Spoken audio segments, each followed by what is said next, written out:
It's pretty fucked up when you think about it. It'd be. Can you imagine? Yeah, I hear audio now.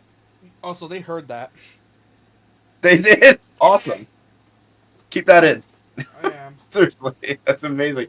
But can you imagine? Yo, if they sold dinosaur chicken nuggets that weren't vegan at Jurassic World, that would be the most fucked up thing ever.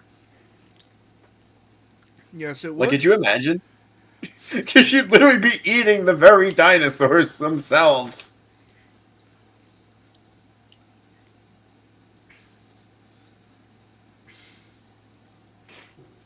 Yeah, by the way, chat, I'm just doing some quick eating because I'm hungry. I haven't eaten most of the day. Actually, I have. So It's just... if I were in a zoo, I'd probably sell just vegan everything because it's a zoo, and it'd be fucked up to eat actual animals at a zoo. You know what I mean? Just to spite people, I guess. Not even to spite people. It just feels wrong to sell like hot dogs at a zoo, especially a zoo that has like a petting zoo with pigs in it. Oh. Oh. Oh. Dude, my local zoo, or the zoo I went to recently, has a cow in its like in one of the enclosures, and it sells hamburgers.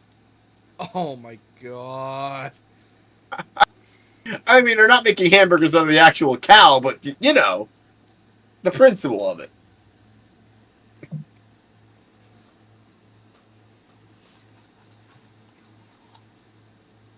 I mean, I'm not vegan myself, but I feel like if I owned a zoo, I'd have to sell just vegan meat. Like, you know what I mean? Kinda. It's kind of hypocritical and fucked up if you don't. To be fair, though, if you ever have to put down one of the cows, you know what to do with it. Yes. Its sacrifice will not go in vain. It entertains guests for years and becomes a burger. A very, very cost-saving burger. I'm sorry to all the animal lovers in chat, but that joke had to be made. Which, I'm only kidding, by the way. I would never do something like that. That's fucked up. You know it. We're not leaving that in, are we? Oh yeah, we are. Damn it! Just make that a clip, actually. My view on zoos and vegan eating or something. Maybe. Yeah, Shinigami loves to leave my weird-ass rants in these videos. Because they're funny. That's why you keep me on payroll. It's because when I go full tism, I come up with the most weirdest fucking shit you've ever heard. Yeah, so when I go full dumbass, I make you laugh. I know you do. Somehow. Like, I say the dumbest shit possible and you're on my end, even without the autism. Even without the autism. Guaranteed dumb shit. Yep, yuppers. Where's my trash can? You heard it here first, folks. Shinigami's an idiot. Nah. Aren't we all idiots, though? Oh, we're all pretty fucking stupid as a collective species. Yes. You know what I want to do, actually? So, you know what the people that think the Earth is flat and are also Republicans? I was like talking to my other friend about this before when I was playing Monster Hunter. I want to start a counterculture movement to counter the flat earthers and say the Earth is a pyramid and America's on top. And be like, Trump said America's on top for a reason. That's why I think the Earth is a fucking pyramid. Because America is on top, baby, and the other countries suck dicks. Just to see how many MAGA supporters I can get to believe that. Here's the thing. I want to piss off MAGA boards saying America sucks. Texas is better than America. But it's part of we're the same country. No, we're not. Texas is a better country. I always make the joke that New Jersey's its own country because Rooster Teeth started it, and it's still freaking funny. New Jersey feels like its own country to me because whenever I'm out of state, I feel out of place. Like, literally, whenever I go across to Pennsylvania where my brother lives, it feels so weird because, like, they're like... My state's, like, in the middle of the road with politics, but we mostly lean towards, like, leftist shit. But in Pennsylvania, like, you're free to get guns. Like, Pennsylvania is, like, very gun heavy and, like, country folk. It's, even though they're, like, the south of the north. It's weird. It's like a southern state that for some reason's in the north. But that was Montana. I've never been to Montana, but they're probably similar because they're, like, close to each other, I think. No, they're not. Montana's by Dakota, I think. I know my U.S. geography. Or my name isn't Japan Lover 79. Ultimate weeaboo.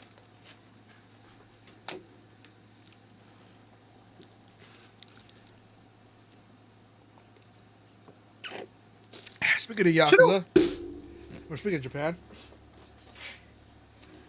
Remember that one side quest talking about with Yakuza 8, where it felt incredibly racist? What thing?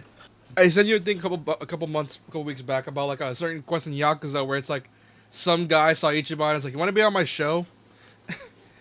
Oh, and he thought he knew everything about Japan. Yeah, great. and I'm like, in order to get the good items, you have to choose the Japanese options, and I'm like, oh, this is so fucking racist. Do you have that quest recorded? I want to see that shit. No, I wish I did, but oh, dude, it's a thing you need to see for yourself, man. It's so fucking cursed. Dude, we just need to tomorrow. You want to stream me playing Yakuza 7, or like you playing Yakuza 8 more? Yeah, but oh my god, no, It's tomorrow. too good enough to stream half the time. Tomorrow's shit game Sunday. We can't really do much, Ah, damn it! It is. which means fire. You know what that means? Fire Emblem's not shit though. It's not bad. It's just very mid.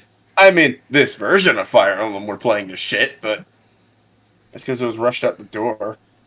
Yeah. I mean, I think we should play something that's actually shit, and by actually shit, I mean... I am not playing that cursed game. You could suck my dick. Worst $5 I've ever spent. Wait, what game did you think I was implying? I didn't finish my sentence. You know what you were implying. Wait, was I implying Soccer Wars, or was I implying Zanki Zero? It's your own prerogative. Either or. But it has to be actually shit. We can't play something we enjoy like Fire Emblem. Like, here's the thing. Fire Emblem might be mid, but we enjoy it. Need to refresh chat. I hate how Vim's layer's down, because I used to find a lot of just pure garbage that's, like, really old.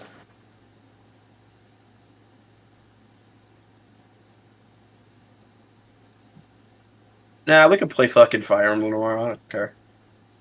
The fuck's up with chat? Oh. Oh, you know what Fire Emblem we could play if I hook up my Switch? What? You know I have the limited edition Fire Emblem 1? Oh. A game so shit, Nintendo stole an official English patch for it. Well, it's the first Fire Emblem. What do you expect? Yeah, they stole somebody's English patch. Are you kidding me? I just fixed chat. Which, funny enough, if they try and copyright that English patch, they can't, because translations fall under fair use in U.S. law. So technically, if you make a translation for a video game, you're within your legal right to do so. Did you know that? That's why Nintendo can't touch translated ROMs, because you're in your legal right to, like, translate a video game. What the fuck is up with chat? Distribution's a different story, but if you're, like, translating it for yourself, or, like, to teach someone another language, you're in your legal right to do so. That's fair use. Oh, come on. I thought I fixed chat last night. Are you kidding me? By the way, do never consult me as a legal expert. Please consult a lawyer before doing anything stupid. Just been Japan number 79. Dude, I thought I fixed chat last night. What the hell? What the fuck, man? I thought I fixed it! Dude, for context, yesterday, when we were streaming Fire Emblem, chat was bugging out and not updating for some weird reason. And what ended up happening is that it was like, it's something involving the resolution. I don't know why. And I could have had a fucking 8-core 16-thread Ryzen 7 in this card for $800. Alright, let's see. Dude, I opened up Stream Elements so many times, bro. Like, I don't know if it's got something to do with Stream Elements or some shit. I don't know. I mean, we could see chat perfectly fine ourselves. I don't think we need it on screen, to be honest with you. Yeah, but I just want to have it on screen because I want everyone to see their stuff.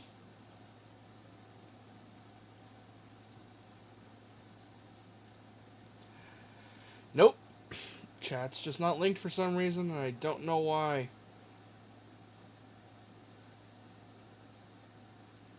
Like, what the hell? I want to. If Eevee was a real Pokemon, I'd pet the shit out of it. It's just not. Do I gotta link it again? Is that the case here? If I gotta link it again, it's gonna suck. I mean, linking isn't too bad of a thing to do. Hold on. Let me check the properties. Is Symphony of the Night like a separate game, or does it come in like a collection package? It's a Requiem. I have a Requiem, so it's a duology of the unreleased Rondo of Blood that was on the PC engine, and Symphony of the Night, the PSP port. Wait, I'm pretty sure Rondo of Blood is on the Switch collection. Nope. I swear it is. We got Dracula X, and Dracula X is the shit one. Oh, is that like the GBA port of Rondo of Blood? No, SNES. Oh, is Rondo of Blood like an arcade, like a genuine arcade version? No, it's a PC engine version. PC Engine. Now that is ancient. Imagine some companies like, we're gonna do a following the trend of like remaster collections. They released the PC Engine Mini. I think they did actually. God, I need to get new screen protectors for my Switches. They're getting so dirty. Alright, I have the game on. Let me unmute share play audio. I forgot I reinstalled Daemon X Machina into this machine. I don't know if I had my save data, but I reinstalled it.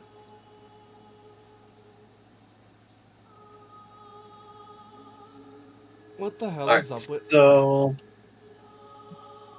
What the hell's up with chat?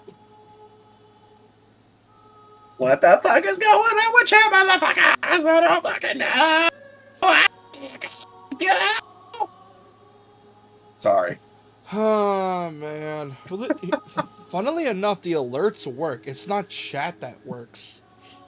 That's my problem I have with it, because I remember I tried setting this up once and it was being an absolute dipshit. Like, the alerts are working fine. It's actual chat that's not working. Is there a different overlay program you can use?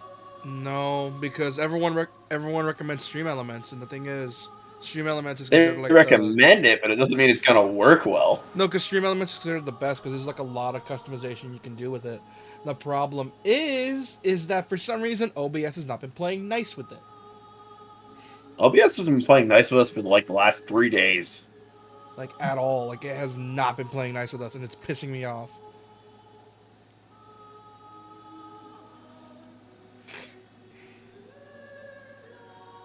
Ah, fuck it. I'll deal with it later. Turn off Opera, or else it's gonna start making. You sent me like a message at like 4 in the morning last night saying you got it working. 3 in the morning on your end. Leave. I don't care. Properties or chat. Don't care. Well, this is All is my. Okay, so here we're gonna have to make do with the like on this like this. By the way, chat, did you know that a platypus is called a duck bird everywhere else in the world? Oh, or a duck mammal. Oh my god. It makes more sense, though, than calling it a platypus. Like, just calling it a duck mammal makes more fucking sense. Yeah, alright, let's start the game. Let's see. We starting fresh or going to 3-hour save? What is a man but a miserable pile of I think this is where I secrets? left off. I think. Let's see, this is where I left off. Yep. Wow, you explored a lot so far. You're only 3 hours in. How big is this version of the castle? The full game's 8 hours. I'm not even halfway done because I haven't found the inverted castle yet. Wait, there's a second castle? Yeah, the inverted castle. You're fucking kidding me, right? Yeah, that's how you get the true ending. That's how you get it. You gotta like you gotta like get the inverted castle. And you have to go for the entire map again, inverted. Pretty much. That's just evil. Because here's And the I love thing. Here's the thing though. Cause what ends up happening is that if you try to go and kill one of the I forgot what Belmont was. Oh yeah, Richter. It's gonna give you the bad ending because you're not supposed to kill Richter. Not only that, I don't even think you're meant to kill him because he's like super OP. Like I tried fighting him, he kicked my ass. This game still has the best animation in the entire series. Yeah, it's really hard to beat it. I mean, I remember the GBA game tried like modeling off the sprites off of these, but it did not do it right. It ended up looking. I mean, those still look good. And this was a PS1 game, by the way. Really showing off how strong the PS1 is and was in its era.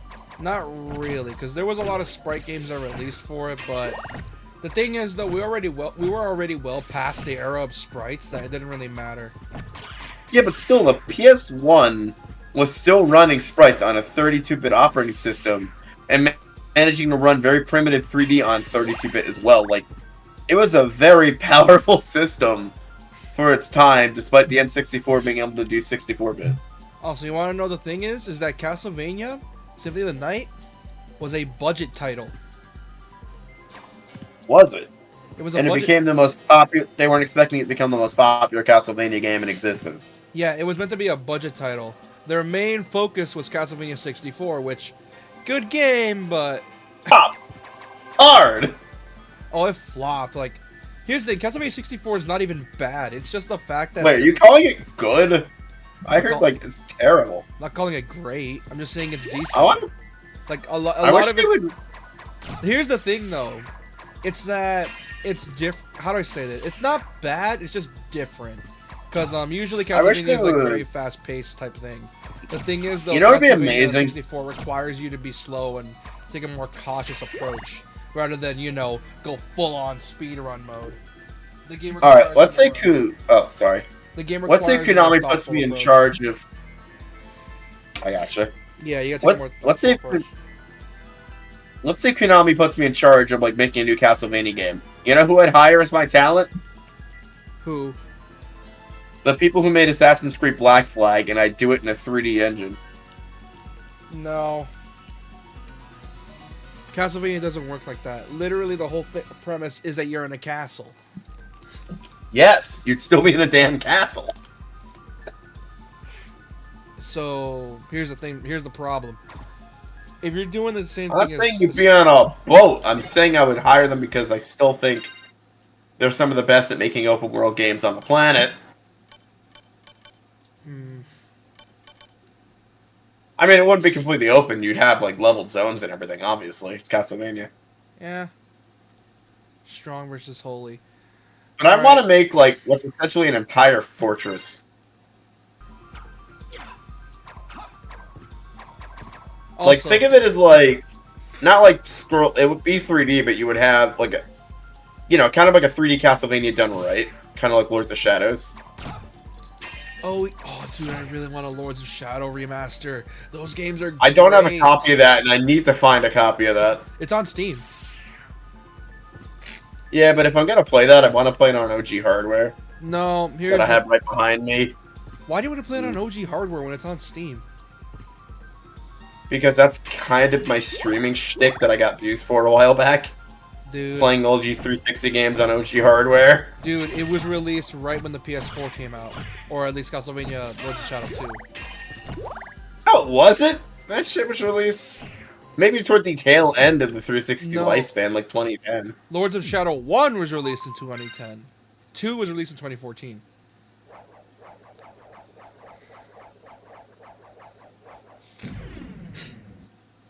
And then there was the spin-off, Mirror of Fate, which was a 3DS title, which, oh, I love Mirror of Fate. I spent countless hours on that shit.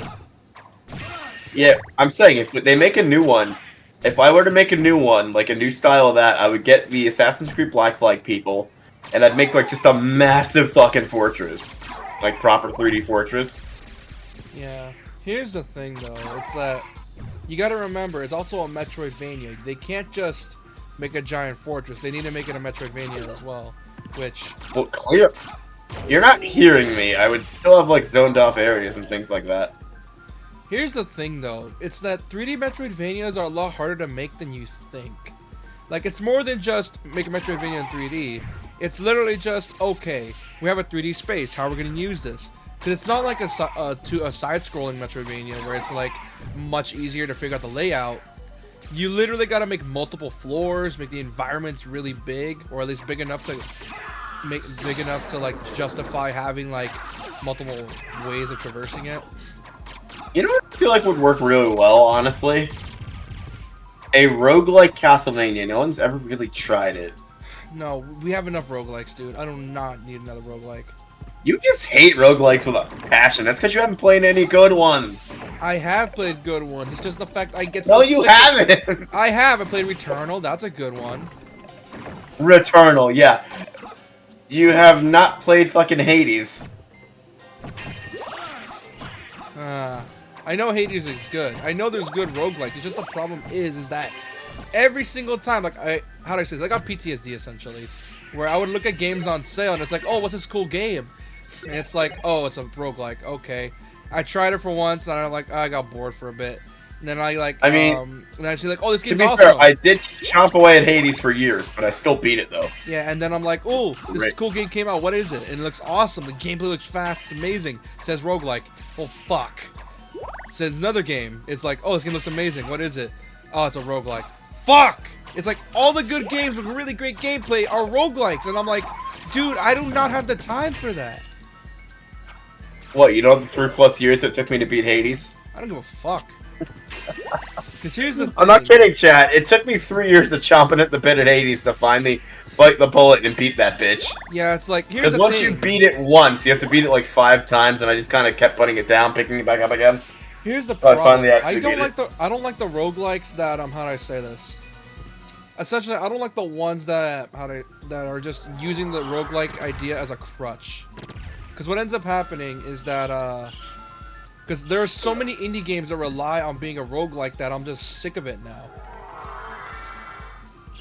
Speaking of Metroidvanias, though, have you played? I don't think you played it, but have you seen Monster Sanctuary gameplay? No. Basically, you take Pokemon and make every battle like a You take Pokemon, you take Metroid or Castlvania, and make like pretty much a world where you have to traverse like a roguelike, but every battle's a Pokemon battle. It's fucking great. But yeah, it's like I have the same Really stigma good. as in, like where everyone has also a stigma with Metroidvanias being everywhere now. Like how do I say this? I feel like we're having an oversurge of roguelikes, and I'm getting sick of it. Well, the problem is, like, it's very easy to develop for indie. Like, I mean, it's actually gotten harder with Unity's bullshit, but people are fucking saying fuck you to Unity, so it doesn't matter. But, it's easy to develop in indie games like ever before, and I think roguelikes are the easiest to make. You don't really need, like, good overarching stories unless your name's Hades, which, don't play fucking Hades. Anyway, not you, just chat in Here's the general. problem I have with it. It's that, so many roguelikes, instead of actually making good games as a roguelike, there's just like, they use it as a crutch, and it annoys the fuck out of me. It's like, you have a good gameplay system. Get creative with it. Don't just turn it into a roguelike. You actually have something to work with here. Like, don't be afraid to be ambitious. Just do it if you want to do it. Like, Yeah. I'm all for indie devs trying to be ambitious because it shows that they have a lot of heart for it. It's just the fact that when I see a game that looks amazing and then it says roguelike, I'm like, dude, you're just adding it to the list, and that game is gonna, how do I say this? Because you know how roguelikes tend to get ignored over time because there's so many? Like the oversaturation of the market with roguelikes? Yeah. What ends up happening is that with the oversaturation, all the good roguelikes get showered over by the bad ones. Because, like you said, they're really easy to make. And the thing is, the ones that actually, use roguelikes to their advantage and actually make a good game out of it because it was intended to be a roguelike, gets overshadowed by all the slop that shows up. And it ends up... it's hard. And it's just... We started talking about roguelikes, and I don't remember what it was now. Shit. I don't know, man. It's just, like, it annoys the hell out of me. Always said Bucky Dobby, but I don't remember now.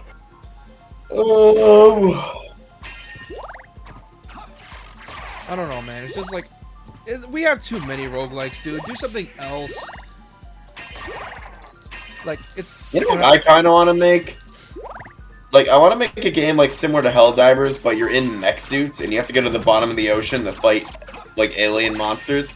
Because if we're gonna talk horror game, there's nothing scarier of the unknown on the bottom of the ocean, in my opinion.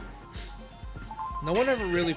I don't even know if we know anything that's down there. Like, dude, we've taken more trips to the moon than the bottom of the ocean. It's crazy. We know more about the moon than we do our oceans. And that's why I love that concept. Like, I'd love to just make either like a Helldivers thing, clone kinda, where you're in mech suits fighting creatures at the bottom of the ocean. Or kind of make like a, what's the other idea?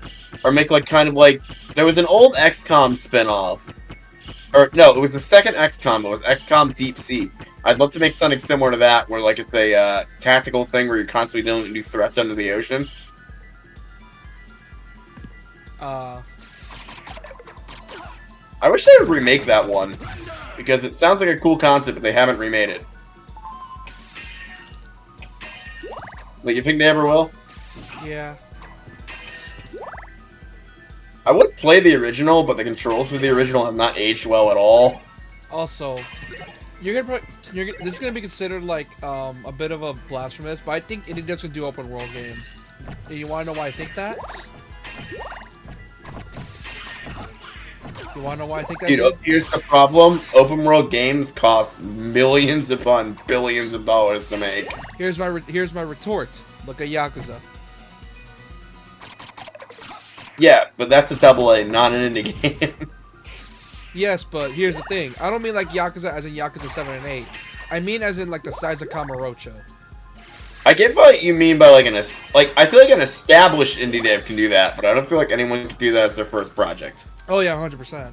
I'm just saying it's like, it is possible if like, for example, you're talking about like the Yakuza games in terms of scale.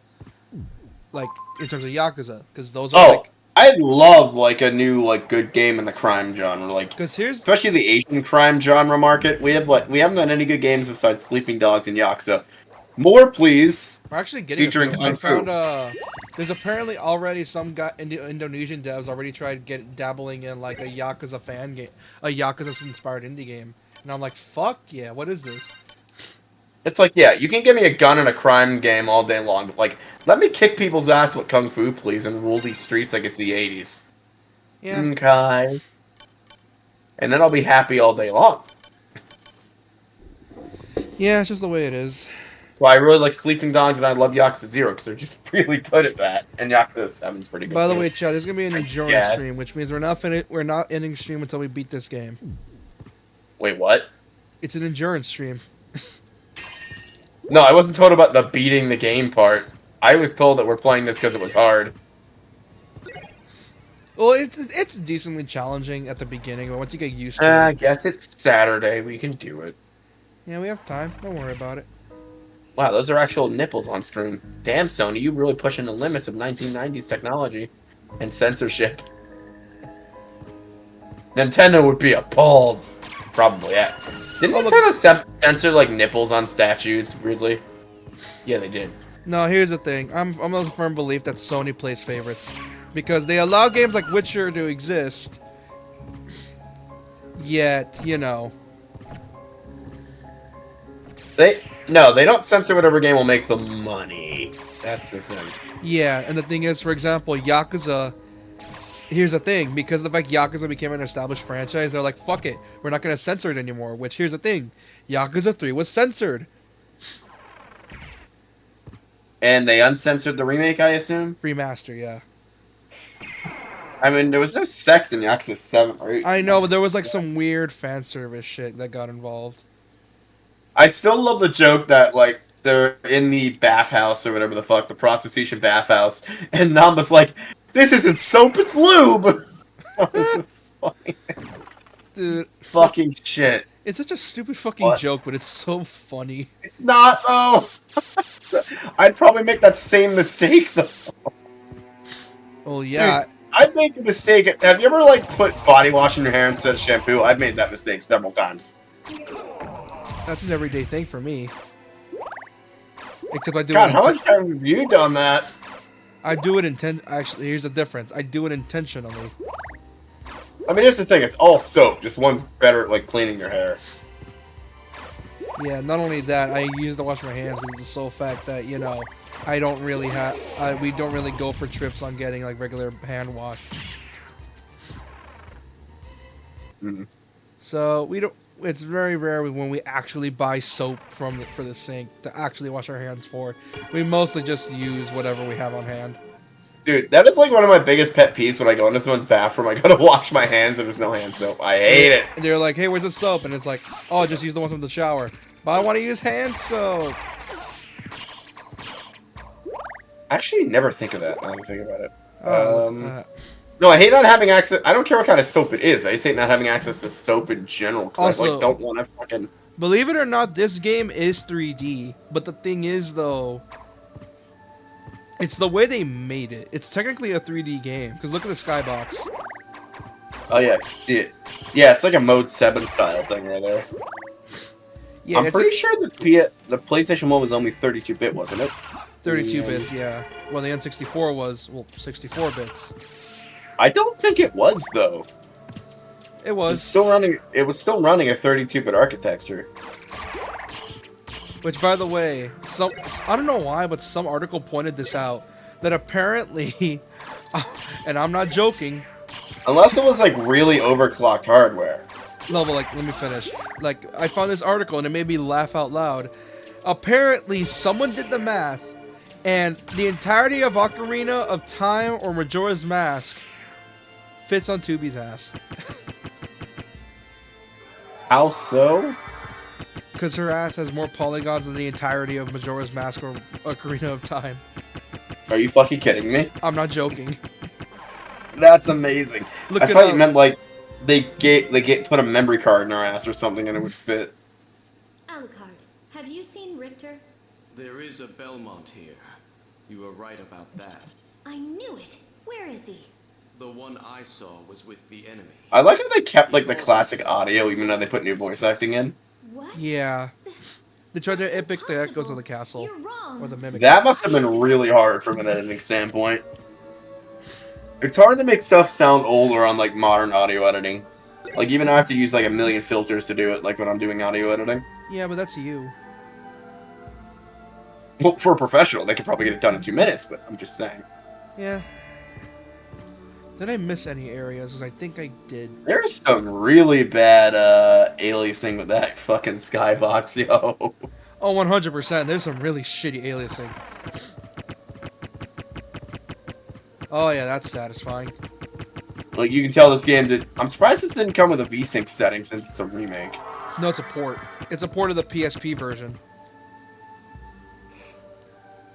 Because Still though, they could have added a VSync switch. what ended up happening is that the PSP version that we got was a bundle, was an unlockable on the PSP version of the remake of Rondo of Blood, aka Dracula Chronicles X, which is essentially a remake of the original Dracula X for like the SNES. Wait, say that again. So this was an unlock when you beat Dracula X on PSP.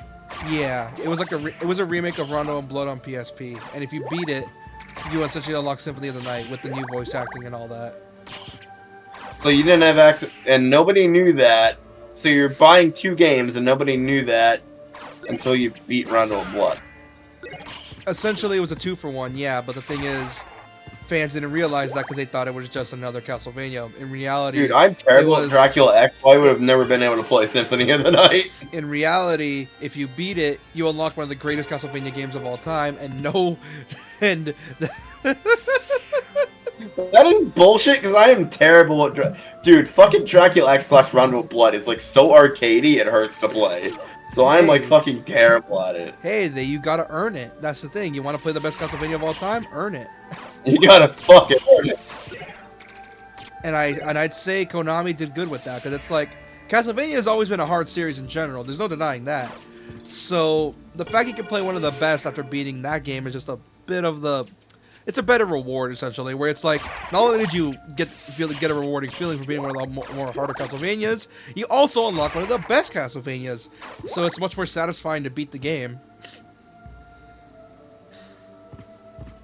Luckily, Requiem came with the PC engine of Rondo, with the improved voice acting from the PSP, I think. But you still have to beat whatchamacallit to play this one. No, it's the original version of Rondo on PC Engine, and this is just regular Symphony of the Night. It's already unlocked. It's a duology. Remember, it's literally the thing about the game. It's $20. That's the whole thing with this game. Literally, it's just you want to play Symphony of the Night and this never before released version of Rondo? Then here you go. That's essentially what happened. Nice. And it's great. Rondo, baby, yeah. Get it out of my castle. And the thing is, Rondo introduced one of the best Belmonts in the entire series, aka Richter, who's considered one of the strongest. Dude, Richter's crazy. Yeah, he's one of the strongest Belmonts, and the thing is, in the anime, dude, they made him a bit powerful in the anime, because once he discovered his magic, he became a borderline god. Have you ever listened to Divide Music's Castlevania songs? They're great. I need to listen to him. I never really listen to Divide all that often. I don't know how copyrighted they are, so I can't sing them. Well, they're fan songs. What do you expect? Well, are they copyrighted fan songs? I know Nate's are now. Oh, He yeah. sold out like a bitch. Oh, yeah. I Wait, forgot. Also, didn't Nate retire, unfortunately? He did. I don't know. He sold his album to afford retirement, though. So what? Why he did that? He could have just fucking started a Patreon or something. Yeah, but it's very clear he was kind of done. He wanted to further his career, and I wouldn't blame him because it's like he's done fan songs for so long. It's very clear he's been wanting to get into like doing originals for a while now. So I know he wants to open a card shop, which is dope. Yeah, and I know he Colby ran like a D&D campaign. Yeah, I'm gonna save real quick. If I He said don't, he wants to do that. I'm gonna need to save real quick. Wait a minute. I know I need something. I just forgot what I needed. Because if you want to access the true ending, you gotta like find a special item. Let's see. What they like about Divide Music's music is he really gets into the brain of the character he's singing about. Wear cloak in room. What the hell does that mean? Like, his Dracula song's about Dracula trying to live as a human and a vampire at the same time. That's understandable. And can never settle down as one or the other. Yeah, because everyone's always pushing his buttons.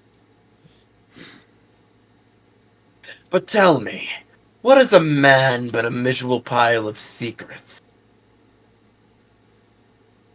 Hang on, I can do that better. Tell me, what is a man but a miserable pile of secrets? It's such a good quote, but in a game that barely has any story. You're not wrong. You're one to talk. You devour men's souls. Tell me, Alucard, what is a man but a miserable pile of secrets? Okay, I think I know what to do. God, getting the true Wait, ending was in he this fighting Alucard in the beginning, or was he fighting Richter? Richter. And how do you become Alucard? That's confusing. Essentially, you play as Richter in the beginning, and then you beat Dracula as Richter. The game then switches to Alucard's POV because for some reason the castle's still around, even though Dracula's dead. So it's like, okay, gotta figure out what's going on. But Dracula always finds a way to come back. He's like, fuck. Dracula's like the fucking purple guy. He always finds a way to come the fuck back. Yeah, he it's literally explained that he reincarnates. Oh yeah, he even gives us a baby in one of the games for like the Game Boy Color. Fucking weird. Oh yeah, Kid Dracula, which is And he becomes also in the collection for Castlevania. I have the collection. By It's the way, also in like the. It's also the most future game on the timeline, which is weird. also, I think it I goes have these games and the one where you're a teenager than those ones. yeah. Hmm. What were you saying? I'm sorry, I kind of interrupted you like a douchebag. Yeah, like there are some games where it's like depending on the timeline, it will be like 30 years in the future. Literally, the whole point of the Araya of Sorrow and Dawn of Sorrow games is that the main character is literally Dracula's reincarnation. That's the whole premise with those, and that if he were to, like, let's say, if he were to die or like fail in the mission, he would become the reincarnation of Dracula. And essentially, I played through one of them in the collection. I don't remember which one it was. It was the one where you actually find out you're the reincarnation of Dracula. Arya, I think it was. yeah, dude, I love Arya. Because I remember Arya is what introduced me to it. Actually, Dawn of Sorrow is what introduced me to it, the series. It's the one where you can have like a bunch of different weapons besides the whip. Which is every Metroidvania after Symphony of the Night. Every Castlevania after that. No, because one of the Star games only let you have a whip. Huh. I switched light charge because I can check which one it was once it actually charges. Come on. I know where to go. I just. Oh boy. Oh yeah, this is hella dead. This needs a lot of juice even boot on again. Fuck.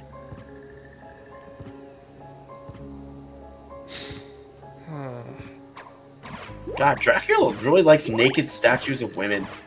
Here's the thing: in every game, you already know that the Dracula's castle is always different in every game because, like, for some reason, it's explained in lore that for some reason, every time he comes back, the castle's layout changes. I mean, it's essentially a fortress to keep him safe. For So, his it's probably like a.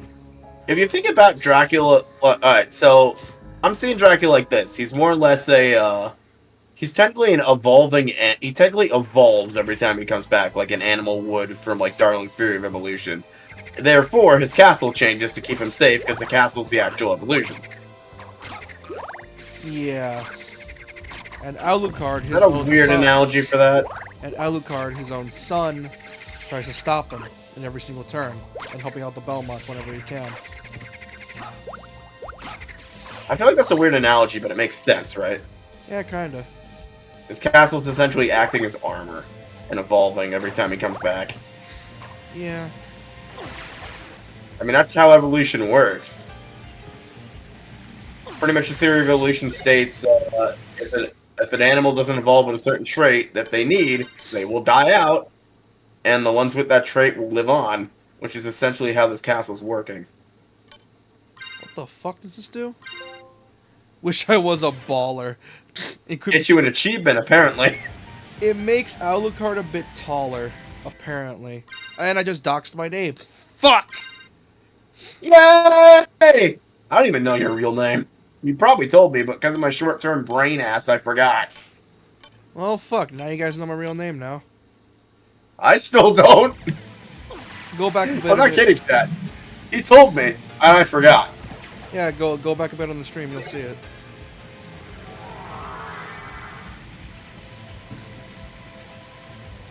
Also, oh, that I just remembered seeing my Switch boot up what I was going to say earlier. So I think Nintendo accidentally revealed when they're going to release the Switch 2 with the Metroid Prime announcement. Because they left out one very crucial detail with Metroid Prime. You know what that was? Hold on, dude. My sister opened my door.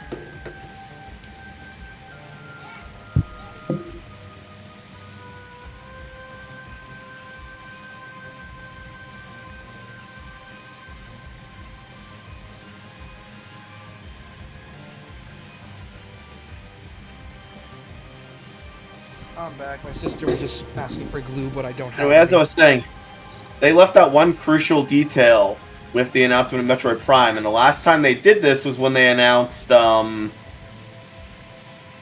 Breath of the Wild for Nintendo Switch and Wii U. What do you mean? Because notice that they didn't. Notice that they didn't. They usually say releasing for Nintendo Switch on this date, but they didn't say releasing for Nintendo Switch. They just said releasing mid-2025. Or releasing 2025. In other words, it's releasing for Nintendo's next console, not the Switch.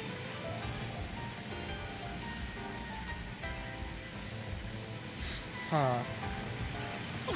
So they kind of accidentally announced the next console without even announcing the next console. Oh yeah, I heard about that where they accidentally leaked it.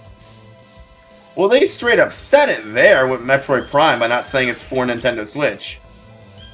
Oh, so it's like they're like, you know what? Everyone already knows it exists. We might as well just spill the beans at this point. They didn't straight up say it, but they said releasing in 2025. They didn't say for Nintendo Switch.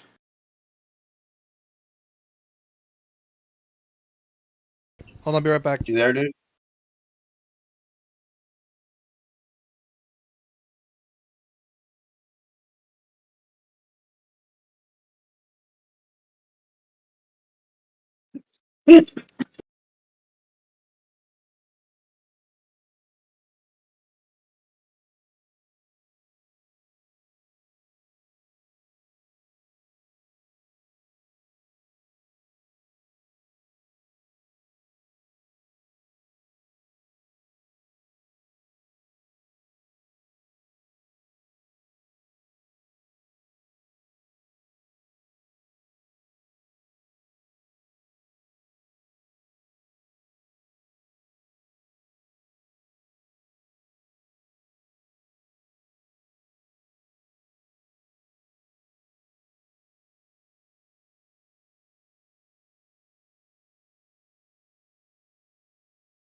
You good, Cork?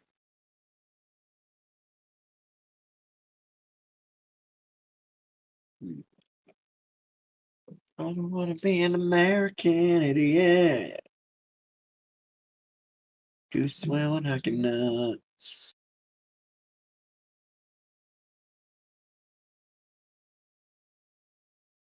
Don't sing that on my stream. I don't want to get copyrighted.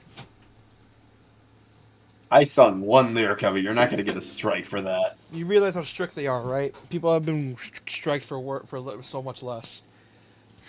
Yeah. Alright, I'll shut up now. But I have evidence to back up my theory of the whole, like, accidentally announced the Switch 2 thing. You know why? Why? Because Pokemon ZA or whatever is releasing around the same time period frame, and that game's announcement had a Switch logo in the corner, to where Zelda's, or to where Metroid's did not. It was just a black screen at the 2024. Ah. They kind of fucked themselves in that department. Well, not fuck themselves. Because here's the thing. I think even they knew. Like, here's the thing. Nintendo's I stubborn. mean, they know by now. They're not gonna. Yeah, here's the thing. I'll say this. Nintendo's stubborn with a lot of their stuff. But even they need to realize, yeah, it's literally everyone knows at this point. We might as well just tell them. Welcome aboard. I mean, I'm hoping that it's gonna be like another Switch and a smooth transition. So I'm hoping that the new Pokemon game will be on beefier hardware. Yeah, I'm hoping, but here's the thing. That's not going to stop it from the game being unoptimized as fuck.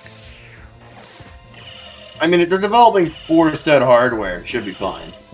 Not only that, it's a 3DS engine, so you know, to be fucked up. Imagine the first Nintendo game to be optimized in years, and it's be like, oh man, this game runs well, and I'm like, oh, I don't know, maybe it runs well because of the fact that it's running on the equivalent of a PS4 Pro. You know what problem with Pokemon 2, with their engine in particular? Is the Pokemon engine has data left since Pokemon... One of the main reasons they did the Dex cut was so they can cut a bunch of old data.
This is neat background music.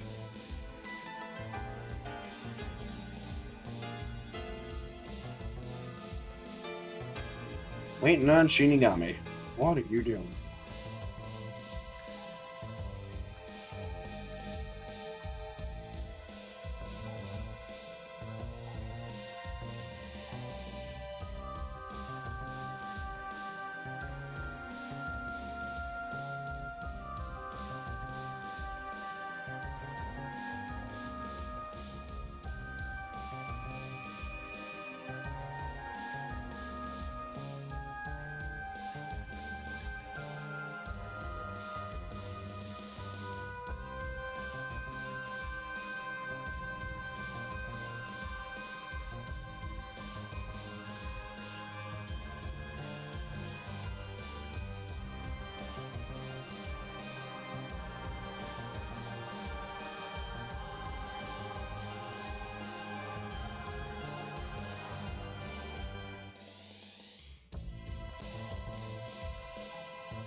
I was moving the cabinet. Sorry.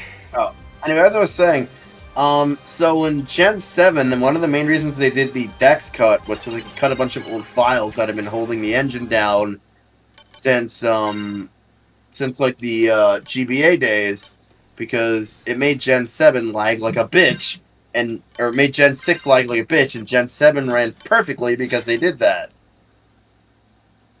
Huh. But now that you have the files from Gen 6, but apparently the Switch isn't capable of running the files from Gen 7 with Gen 8.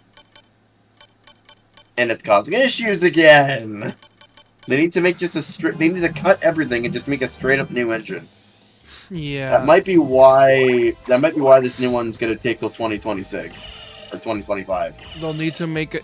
Like, here's the thing: they should just use Unreal. Like, legit, just use Unreal. It's a free engine.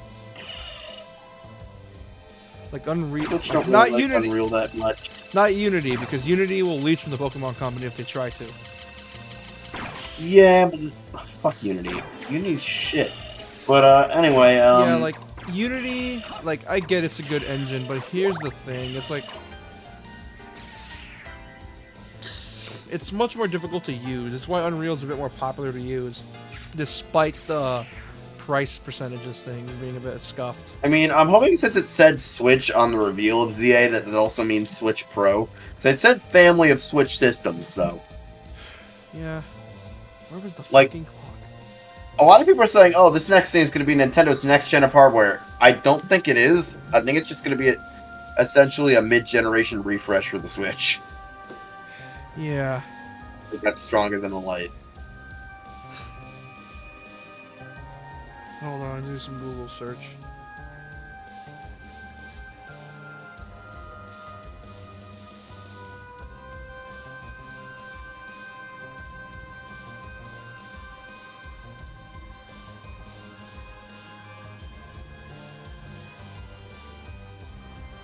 Hold on.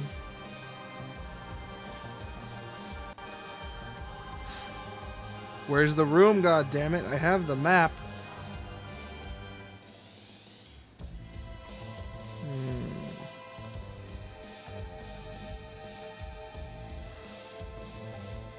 Okay, I know where it is now.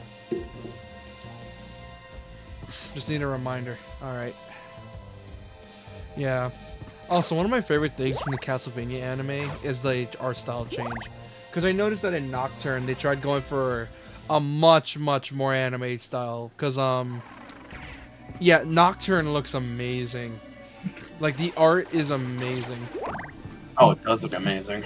Like, it looks so much like Symphony of the Night's art style. It is insane how well they adapted it. Even Alucard, he went from himbo in Symphony of the Night to absolutely drop dead gorgeous in Nocturne. Himbo. Yeah, because he was a himbo. But the thing is, though, it's like Symphony of the Night, he's in Nocturne, he's like, oh yeah, I'm about to get some fan art by a bunch of female artists. It's like, I'm about to show the female artist what my true Riz is. That is. And not only that, he's also incredibly OP, because one of the main villains of the anime, which, spoiler alert, he straight up one-shots her.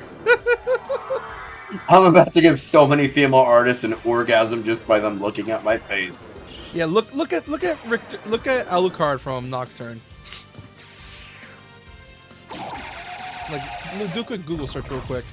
I mean, you say female, there's probably some male artists that are gay and they're like getting off on that shit. Oh no, they are 100%. Here's the thing: I'm of the belief that every character should be hot because, hey, that's right, chat. We're now woke. No, I'm kidding. No, because here's the thing: when they say modern audiences, I'm like thinking, here's the thing: if I'm gonna make a character that's, here's the thing, I am appealing to the gay crowd because a, my character's incredibly hot, and what do people that are into the same sex like? People that are hot. So Dude, I hate when like you say a positive thing about like the gay community and someone's like, "Oh my god, they're woke now." And I'm like, and I am simply doing my duty of appealing to them by making my characters hot. What do you expect?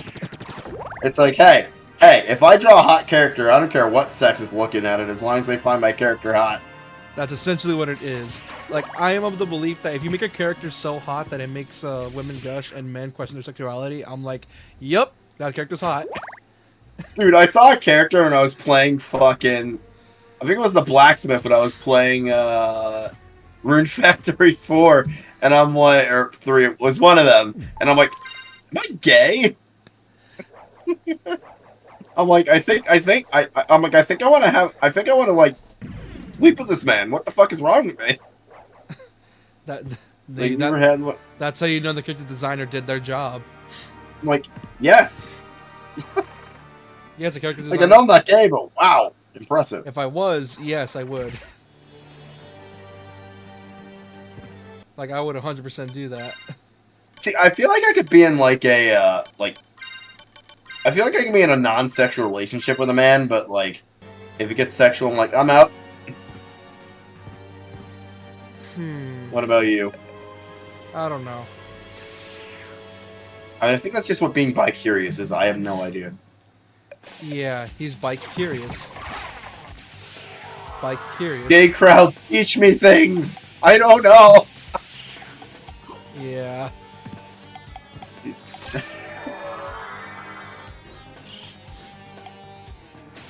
Like, it's wild of the belief that I remember when Far Cry 3 came out, people, I don't know why, it's a really weird criticism I hear from some people, where it's like, they're upset they made the characters too hot and then makes them unrelatable. First off, I'm tired of relatability at this point. So many stories try to be relatable and they don't do it right, so I'm like, fuck Hey it, dude, just do what you Scrabble want. does not accept Spanish. What? I'm playing Scrabble right now in the background when we deal with these mobs, and I spelt the word Azul and it does not accept it. I think it's what's only in the English dictionary. Oh boy. Azul is spelled A-Z-U-L, right? Azul? Yeah, yeah, I think so. I don't know. I said it like Dora says it. I said it without the accent. I mean, to be fair, most of the Spanish I know is from fucking Dora. I don't know why I find it really fucking funny every time I hear about Dora. 'Cause it's like, so many kids learn Spanish through her. They do, though! I hate when, like, parents will, like, diss kid shows for political reasons. I'm like, bitch, it's a fucking kid show! Like, people are getting mad at Miss Rachel right now, 'cause she's, like, doing, like, relief funds for, like, the Gaza-Israel war, and I'm like, Holy shit, you must be heartless as fuck if you're getting mad over this.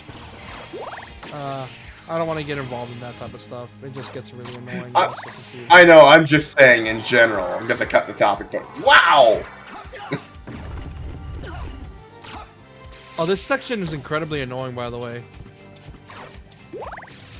No, I'm just saying, could you imagine you're getting relief funds for children for like any kind of disaster and someone's like, holy shit, you support this, you monster!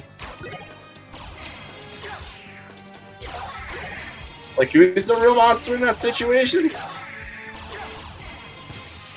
Like, you know what I mean? Yeah, kinda.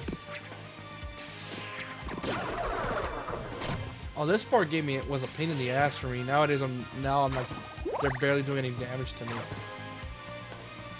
You know my least favorite part of fucking Sorrow? What? The fucking clock tower room. Having to go back and forth through it to where there's all these moving platforms was the worst. Yeah, not only that, here's the thing. Aesthetically, this stage is gorgeous. But because of the fact there's so much shit going on, it makes it hard to see. And then they're like, we're also gonna put enemies that knock you the fuck back every like 2 frames. Have fun with that. Yeah, like, the stage is gorgeous. Don't get me wrong. It is a gorgeous stage. Hey-ho! Did you? So speaking of parents getting mad at kid shows, did you know that fucking like hardcore Republicans are calling Sesame Street liberal propaganda now? It's like it's fucking Sesame Street. What the fuck is wrong with you? I don't know. I'm not even getting political here. I'm like, what? Yeah, there's a reason Twitter's called a cesspool nowadays. No one likes Twitter. No, that's the Facebook crowd I'm talking about. The Oh, fucking boomer ass Facebook crowd. I'm like, oh yeah. what the fuck? It's fucking Sesame Street. What, are you thinking that Big Bird's sitting here teaching your kids about critical race theory? Because he's not. I'm gonna get off the subject now, but it's just funny to me.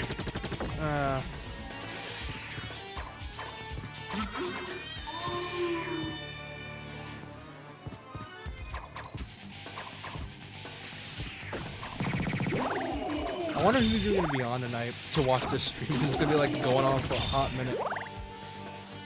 People just put in the comments, I didn't know Sesame Street was for Republicans, was for liberals. Not the point.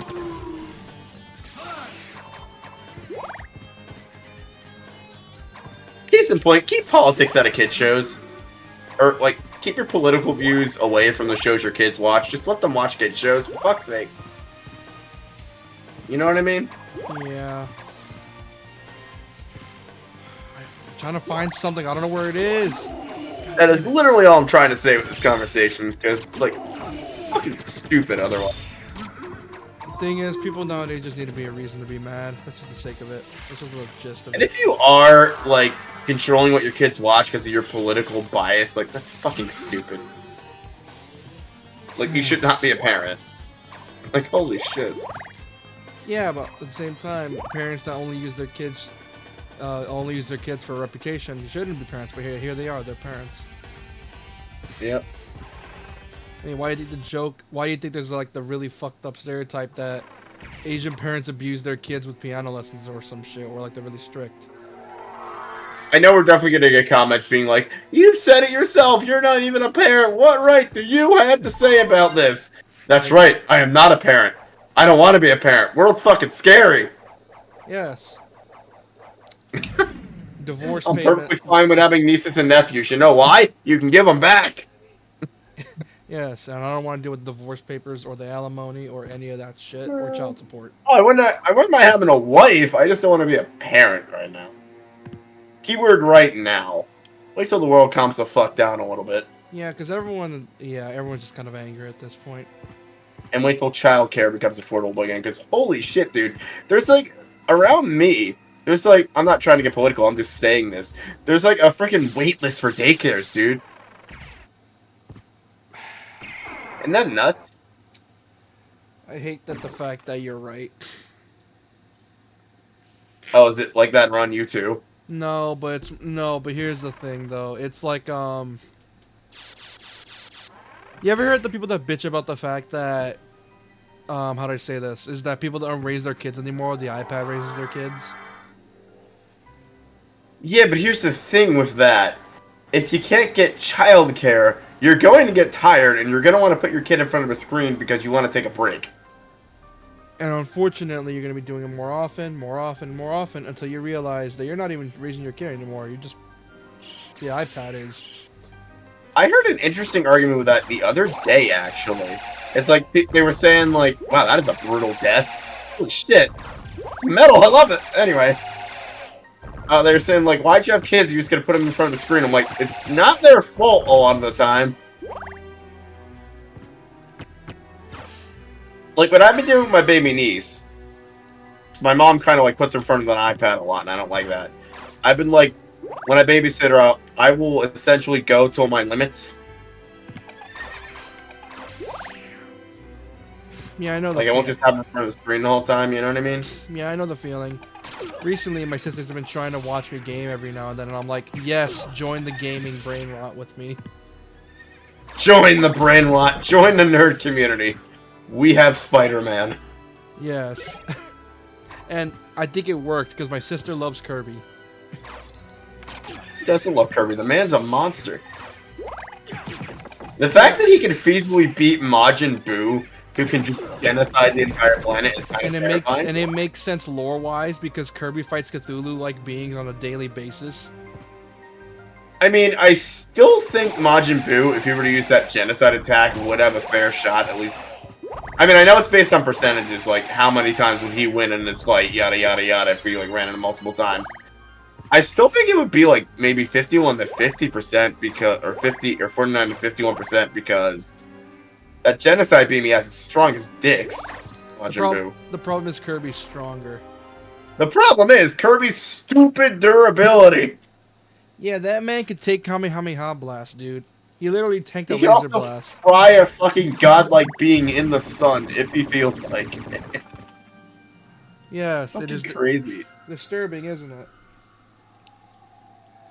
Like, Nintendo somehow created a being stronger than fucking genocidal pink blob. You know what I find incredibly funny about him fighting Cthulhu beings too?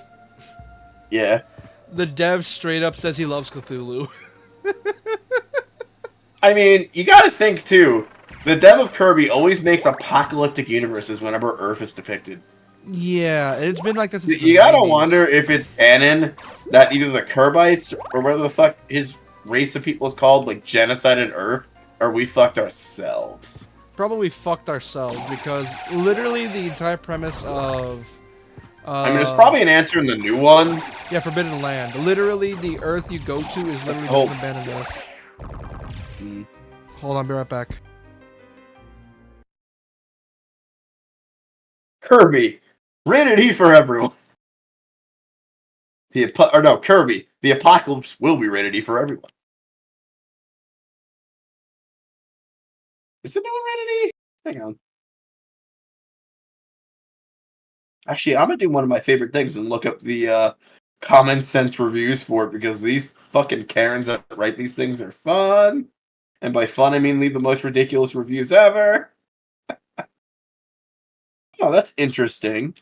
So it's rated E in Europe, but in the US it got an E10 rating. I'm assuming for comic mischief as per usual. Oh no, all the Kirby games in the US are E10. Interesting. I wonder why.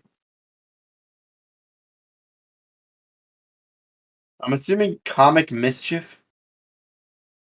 Which I still don't know what the fuck that even means to this day. At all. It's stupid.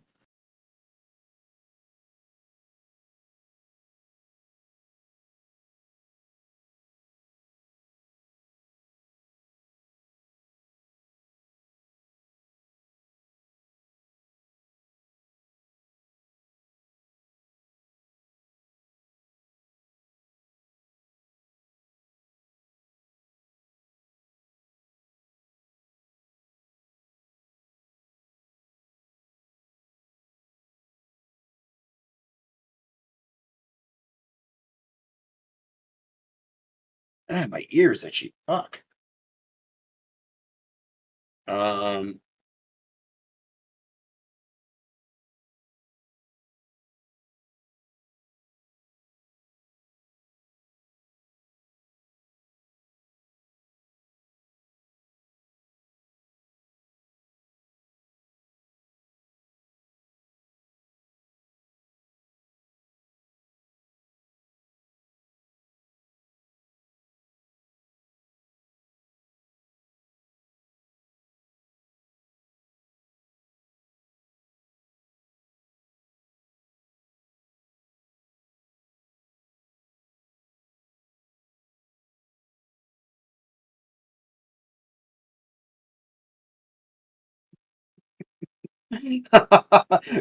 Positive role models. Kirby might not say anything, but his actions speak louder than any comments he would make. He launches his puffy, adaptable body into harm's way to save Waddle Dee's Elfins, tries its best to advise and guide Kirby along his mission as well. I love these stupid fucking common sense reviews. They're great. Mr. Jeff Haynes. Positive messages. Obvious message of good and evil, but also a message of persistence, helping others regardless of the risks to yourself, and helping others restore the town and lives. Co-op play promotes teamwork to successfully complete stages. That's right, throw your real runts in front of Kirby and see what happens. Gameplay is easy to pick up and learn, with prompts for actions frequently shown in the middle of play. The challenge comes in responding to attacks from various enemies, figuring out attack patterns, dodging strikes, your typical rated E video game, multiple difficulty levels. For minigames, main story allows players to take the game. Yeah, blah, blah, blah, blah. Okay, we get it. Violence and scariness. Combat is frequent. Players use hammers, swords, pistols, and even enemies against each other by swallowing them and spitting them out at targets. But no blood and gore is shown, and defeated enemies disappear in a flash of light and smoke. Did you know you can flag iffy content? Adjust limits for violence and scariness in your kid's entertainment guide. No thank you. Sex, romance, and nudity not present. Aw, you mean I can't bang Kirby? Aw. This game sucks. 0 out of 10. Language not present. Oh, you mean Kirby doesn't say fuck you every 5 minutes? That sucks. Products and purchases. A 2022 title in Kirby's franchise, which has covered numerous games, toys, and other properties. Players can also use amiibos, sold separately, to gain power-ups and other items during missions. Neat. I don't have any Kirby amiibos. Parents need to know. Parents need to know Kirby and the Forgotten Lands is an adventure game exclusive release for Nintendo Switch. This is the 2022 chapter in the Kirby franchise. This came out in 2022? I thought this was recent. Okay. Which has been featured in various other games and has inspired other titles such as toys and other media. Players explode. Okay, that's just the entire thing summarized. Ow, my ears just scared the shit out of me, dude. I'm just reading the common sense review for Kirby. Can you believe this game doesn't have any sex, romance, or nudity in it? It's bullshit. I want the fuck Kirby. No, stay away from the pink ball. Never! Fucking Game Grumps made a song about Also, fucking you'd Kirby. be considered a P word because of the fact Kirby is still technically a child. Oh, okay then. Aw. I'm not joking, like No. canonically he's a child. I know, dude, I'm really joking about fucking Kirby, Jesus. Yeah. Also, bro, do you realize how many cursed fan arts there are of Kirby with actual feet? And I'm like, ugh, that's so I can only imagine the pregnant Kirby fan arts are everywhere. Oh, they are. Believe me, they are. They probably are. Also, did you hear me read this entire review? Yeah. Of course you did. I'm gonna look up Castlvania now. Which one is this one? Symphony of the Night. Dude, I didn't know Kirby Forgotten Land was 2022. Doesn't it feel more recent? No, it came out in 2022. Because I remember when the game came out, it was being compared to Elden Ring a lot. Some fans were saying, oh, these games are perfect together because one is there to calm you down while the other's there to piss you off. Because, you know, Kirby's known for being incredibly easy, but then there's Elden Ring.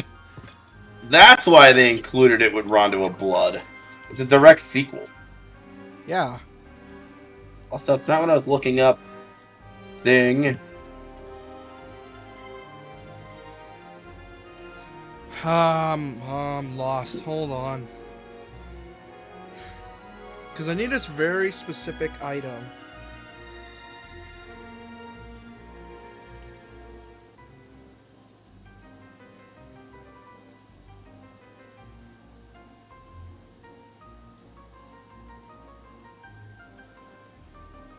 Yeah, these are parents that write these. Yeah. Basic theme, good versus evil. Fighting against monsters to rescue others and to ultimately save the world from darkness. Positive messages. Very little. Are you telling me that strangling Dracula to death isn't a positive message? Because really, I think you're wrong on that common sense media. The only good vampire is a dead vampire. Am I right, Shinigami? I don't know. Positive role models. Richter Belmont and Alucard are both good and honorable characters, facing insurmountable odds to defeat evil. Richter to save his lost love. Alucard is fighting to... Oh, I thought there was no period. It was going to say lost love Alucard. Richter's totally gay for Alucard. You heard it here first, folks. Alucard is fighting to prove he's not beholden Yeah, to and the the evil anime of didn't man. make it any. And the anime didn't make it any better. I was kidding. Is there actual sexual tension between those two? No, but it's like a bromance essentially. I mean, that's the best kind. Yeah. He's a play. A lot. Both Sylvia Knight and Rondo Blood. Fuck you, Rondo Blood's a pain in the ass. Because it's, Sylvia Knight and it's, Rondo Blood it's old school Castlevania. What do you expect? are easy to pick up and play. Most complexity comes in keeping track of various locations and how to reach them, as well as learning. What parent wrote this? David Chapman. Is he a celebrity? I swear I heard that name before. No. Sex, romance, and nudity. Some female monsters in the game are topless, though the pixelated art style keeps them from being too detailed and showing a real nudity. You're not getting horny over there, are you, Shinigami? Yeah, I'm still there. No, I said you're not getting horny over there, are you? No. This game is why? pixelated nudity. Shut the fuck up. It's a game. Alright, now it's boring. Alright. Let's see. Parents say not rated for age, 0 reviews, blah blah blah blah blah. Wait, what does the talk to your kid about say? I love this section. Families can talk about violence in video games. Is the impact of violence in Castlevania Requiem, Symphony of the Night, and Rondo Blood affected by the lack of realistic values? Would the impact be intensified more? Yeah, would the impact be intensified by more lifelike imagery? I love these. Ridiculous. Why do we enjoy being frightened by time to time entertainment? What is the appeal of watching horror movies, playing scary games, visiting haunted houses, etc.? What are some fun ways to get a good scare? I love parents that write this shit. It's great. Yeah, they're annoying as hell. Isn't it? I find them entertaining now. Fuck. I mean, if I were actually a parent, though, that would probably be honestly pretty useful. Even though I grew up gaming, so I don't need reviews like that. I know what I will let my kid and not let my kid play. You know what I mean? Yeah. Kids today should. I know kids today have a hard time getting GTA because us people who grew up know how bad GTA is. Yeah, but then there's those like, yeah, but here's the thing. It's like, the ones that do know what GTA is, and then the kids is gonna be like, here's the thing.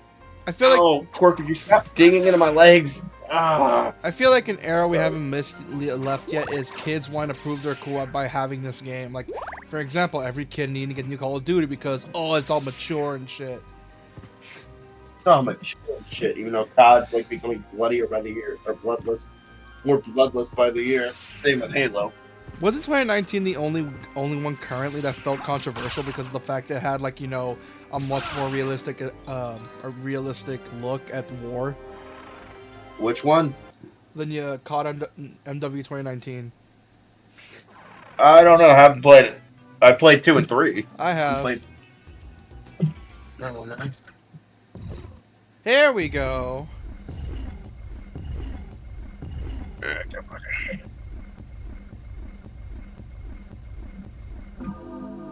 That's a cool looking clock. I'm assuming you made it to the clock tower, which is probably in every Castlevania game. Yep. And here it is. The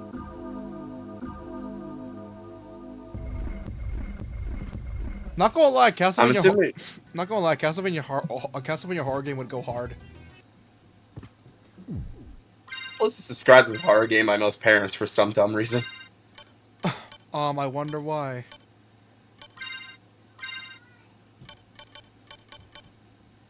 Wonder why it's considered a horror game by most parents. Maybe because of the fact it has all this gothic imagery. Yeah, and it's rated M pretty much in most other countries. Do you know Kirby's rated E10 in like every US release for some reason? I wonder why. Yet in the the European releases it's rated E. Yeah. That makes no sense. Well, actually it does, because Europe has a much better system than we do. Because they have a, especially for movie ratings, They have like an in-between rating between R and PG-13, which is such a better system. Yeah, let's use that one instead of trying to, like, do all in or not. Like, you could have had... Hunger Games could have had its gore and eaten it too if we had that system in the US. Well, this... No. Well, now I see why this game's rated M, because this part looks disturbing. Also, do you think books should have age ratings on them? I think they do if movies and TV shows have to be subjected to it. Well, this looks disturbing. What does? This entire thing. Nah. Alucard? That voice. Maria? I'm sorry. You were right. He is with the enemy. Richter Belmont. In league with Dracula. He must be under someone else's Is Yuri control. Lowenthal? We can't hurt him, whatever we do. How the fuck did you get here? But he must be stopped. Yes, but can you? Then for all Maria our sounds like she's sakes, from Resident show me that Evil, you but who's will. playing Alucard?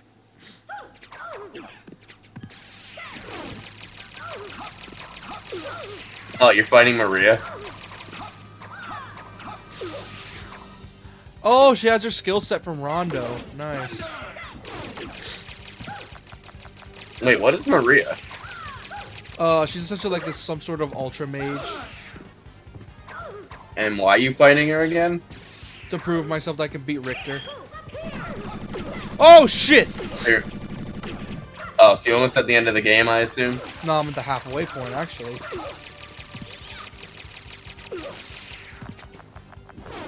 I make dragons come out of my boobies. I'm good at this. I think Symphony of the Night's like a few years after. Here we go. I got her. You're stronger than I am. You can save Richter. Will you? Please? I can't. Oh, that's... But I will stop him. If it I know must who's be playing her. That's fucking, please, Yukari's take- original what's her VA. face? Holy And glasses. these are. If you wear them, you can see beyond illusions. I don't know who that is, but I'm pretty sure I know. I go to find Richter. Stay and pray for him. Who originally played Alucard? I don't know. A lot of 90s game VAs are not well known nowadays. Like, I'm pretty sure a lot of 90s VAs are less known nowadays. Like, literally, like the original actors for like Resident Evil involving like original Chris, original Barry are doing different shit now. Along with the original actor for Silent Hill and Silent Hill 2. I doubt most VAs from that era ever continued voice work. Because most of the time, since, you know, gaming wasn't taken as seriously, what ended up happening is that they probably just saw it as a one-time job. Where it's like, oh, like, it's just another voice acting job for a game. That's how it was. You didn't really have, like, fans nowadays. Yeah, it's like, it's not like nowadays where video game voice acting is taken much more seriously. Nowadays, it's more like, it's literally an avenue for voice careers. Like, hey, it's not, you don't have to voice just anime or cartoons anymore. Now you have another avenue. Like, a lot of actors recently that I've noticed have been going in the video game sphere for the acting game. And I'm like, that's good, but here's the thing. Oh, this is Yuri Lowenthal. Yeah, I know it's Yuri, but this is for the PSP port. The original actor, I don't know what the hell he's doing nowadays. Probably snorting coke off a prostitute. That's what I'd do. That'd be funny if he was, but it would also be kind of sad. I'm kidding, of course. Oh, wrong way. Oh my god, cocaine can fuck you up from what I've heard from people that have actually done it. Like, holy shit. Also, I don't think we can talk about that type of stuff on YouTube, so... Aw. Yeah, Let's cut that out, though. I don't know what the actor's doing nowadays. Like, a lot of 90s VAs in video games don't really reprise their roles unless, like, it's various specific cases, like for fan films and shit, or fan games. Like, I remember for Lies of P, they got one of the original Doctor Who actors to do the thing. For one of the Really? characters, the NPCs, yeah. You know what series I'm surprised never got a video game? What? But I got an anime? Fucking... What's that one with the two brothers? Supernatural. It got an anime, which, here's the thing. How the hell did it never get, like, a Castlvania-esque video game? Oh, where it's like they gotta like go into this suspicious mansion that goes deeper the further they go in. Yeah. That would be sick. Like, Not I gonna think lie. we could do some cool things with like guns and or not roguelikes, but guns and this kind of platforming with that. Yeah, they could do like a character swapping thing where like you can switch between Dean and Sam, and I'm like, yeah, that could be a good idea. Because here's the thing: you ever heard of the Mummy, the reboot? I have. I hate how that Universal monster movie thing failed on arrival, and it's depressing. Yeah, but you know the Mummy, right? For the one with Tom Cruise Yeah. and shit. It got a video game. Really? Yeah, and it's you wanna know who made the game? Who? The Shantae devs. Really? Yeah, it was a. Why does it say CD every time you go into one of these? It's like it's supposed to be a thing you could do with the original game. I think it's like loading in another thing or another area or some shit. But essentially, yeah, it would be cool if we got like a Metroidvania, supernatural game because it's like it can work. Like all they gotta do is copy Castlvania. I mean, they could just say like literally copy Dracula because they fight supernatural beings all the time. So why not copy Dracula? I feel like if they worked with Konami, they could actually do like a spin-off of Castlevania. Here's the thing: Konami's been trying to get Castlevania in the limelight again because I think they did a few collabs with Dead Cells. Like, all you would need to do is just make an excuse for the two brothers to end up in the Castlevania universe. Just say it collided with ours. No, what That they simple. no. Here's the thing: considering Castlevania goes all the way to modern day, they could just say it takes place in the modern day. Did you ever see the Oh Death intro from that show? That shit's so cool. No. It is the coolest character entrance you'll ever see on a show. I really need to watch Supernatural again. Didn't Supernatural go on for like 14 years? It Like did, but apparently it suffered from like that late season rot a lot of like American shows suffer from. Oh yeah, I know what you mean. Where it's like so many shows. Because go it went on way too damn long. Like I wish shows would stop doing that. Wasn't the original premise of just let's find our dad or some shit? Yeah, and then it went on way too long, and it always happens. I wish they would.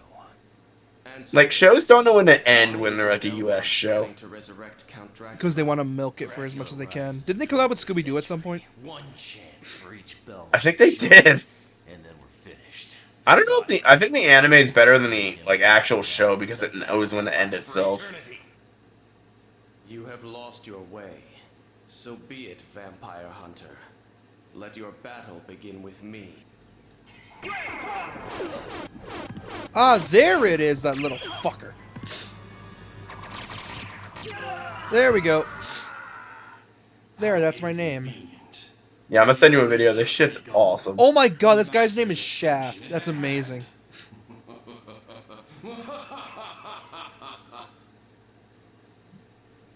Like how that guy's name is Shaft.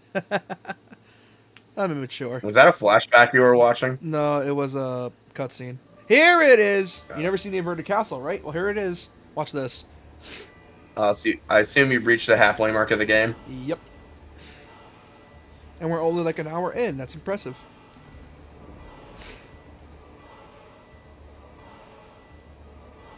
So the cast is gonna just invert itself and become a new map. Yep. And it's even harder. For some reason. This Dracula's like, oh shit, one castle's not good enough. I need two! Yeah, the inverted castle.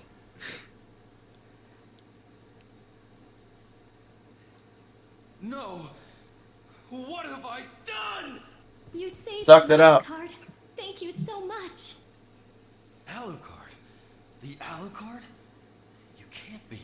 That was over 300 years Oh ago. yeah, I forgot. Never mind that. Alucard was in The man Castlevania who 3. controlled you in that castle? Yes, I think so.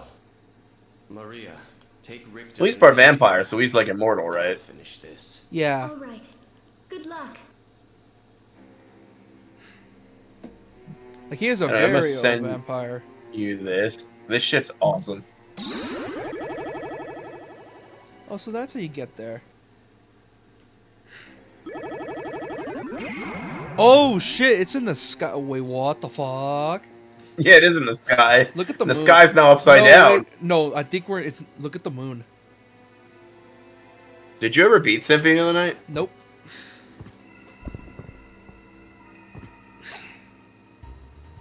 Oh my god. It is inverted. Jesus Christ, that is hard to look Oh, at. this is gonna fuck up my brain. Oh boy. I love the devs for this who are like, wait, we need like a level 2 for this game. What if we take the current castle and put it upside down? Sir, you have earned a promotion. It's gonna fuck with my brain so hard.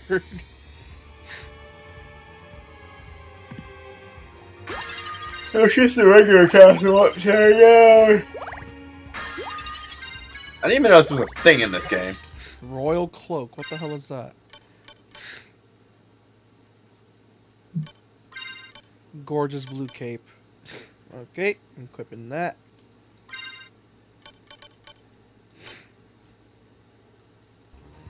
Yeah, I didn't even know this was a thing in this game. Yeah, they're just giving me health upgrades, aren't they? Which makes me nervous. It's like, yeah, we're about to fuck you hard. Aren't the Dracula fights in these games like masterpieces essentially because they're that hard? They're very fucking difficult. Oh no, the bastard sword. No, fuck that. Equip it, you bastard. I haven't checked chat in a hot minute. It hasn't updated, don't worry about it. We're just not entertaining enough. Yeah. Which is funny. I wonder where Doc is. Yeah. He probably doesn't care about Castlevania.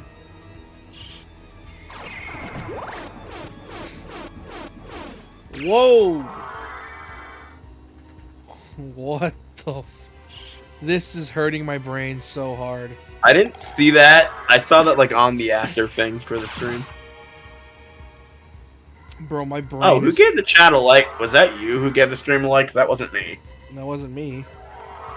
So someone did.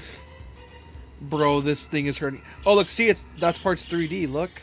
Look, see, 3D. Oh, neat. The moments you do see 3D in this game is very weird. Because the fact everything is sprites, it's so weird seeing actual 3D assets. It's like, what's the word? Like it's very weird to see it. Not that it's bad, it's just kind of weird. Because I'm not used to it. So I'm assuming the inverted castle, you start at the top and you have to make your way to the bottom. Yeah, pretty much. This is an endurance stream, so that means we're gonna keep playing until I beat the inverted. And that's where you fight Dracula, is when you beat the inverted. Yep. Or beat the so-called reincarnation of Dracula. Who knows?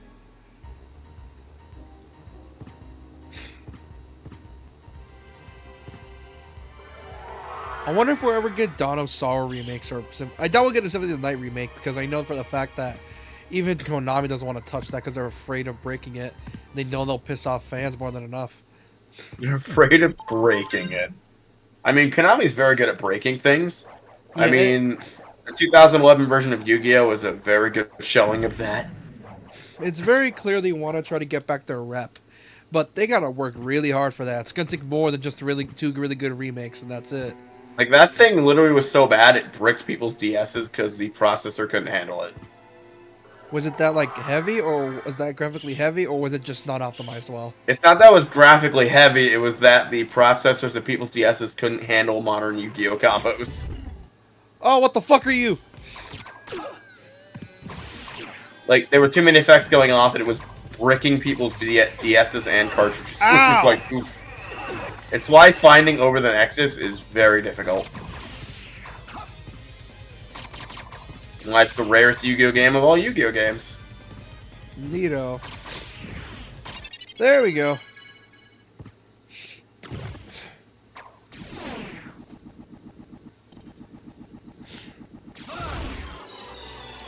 I mean, my favorite they ever made was World Championship 2007, and I'll stand by that. Ring The of game is Void. great.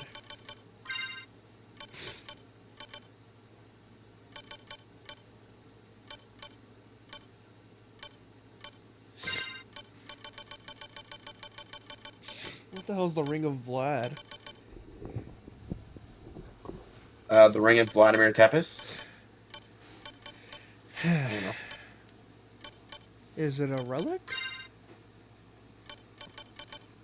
Oh, 1/5 of the treasure. Oh, I need to find 5? Are you kidding me? Okay. You heard the game. Well, Go find 5, bitch. I'm aware. Also, I remember when people were bitching when the anime came out, people were like, this game's not lore accurate, it's messing with lore. First off, what lore? The game barely has any story to explain. And those people need to learn the word adaptation. Yeah, because I remember people were like really pissed off it wasn't following the Symphony of the Night lore, when in reality, it's actually trying to adapt, oh, I don't know, a NES game that barely had any story. Like those people need to learn the term adaptation. Adaptations make changes. It's just how it is. You have to. Yeah, you can't just make it one for one, because if that was the case, we would get mostly action shows. Now, if we're talking bad adaptations, the adaptation of the second fucking Maze Runner movie where they went completely off of the book and turned a survival story of boys versus girls into a generic, this organization's evil, let's kill them.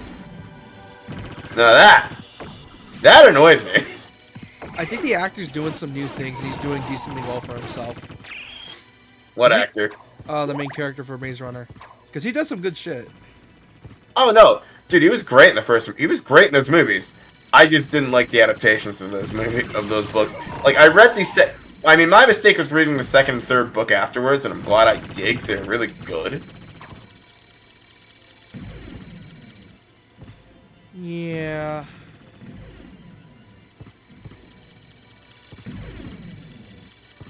Like, here's the problem with a lot of people that don't like reading. They don't know what to read. It's like, read things you like.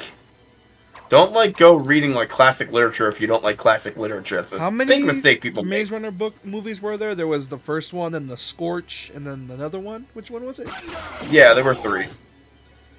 I didn't even bother seeing the third one. What's the third one called? I don't even remember, dude. Well, because they tried to backtrack and try to adapt the book, but then it failed. They went off script for the second book, or went off book, and then they went back on book because they knew the third book was a typical Revolution story, and it annoyed me because it ruined, like, pretty much all of the, like, cool shit they tried to do with their evil organization. Oh, so, like... Like, the main theme of Maze Runner was trust. That was literally the main theme of those books. And they fucked it. Somehow. It's like, do we trust this organization that's both helped and hindered us the whole time? And then they chose not to help. It's like, I didn't like the movies. I liked the first movie because that's where I started the series and then read the second book. But I just didn't like the second and third movies. I didn't even see the third one because I was that upset about it. I'm like, fucking... Because they had some really good moments in the second movie, too, that were completely cut. Because they changed the way characters were represented. Yeah, they changed characters' motivations and shit. And when they were introduced, like... There were these 2 really big characters they found in the Scorch that were massive in the second book, but they had, like, barely any roles in the movie.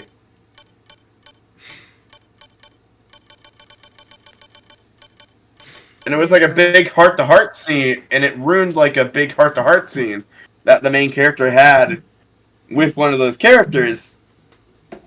And it, like, lessened it.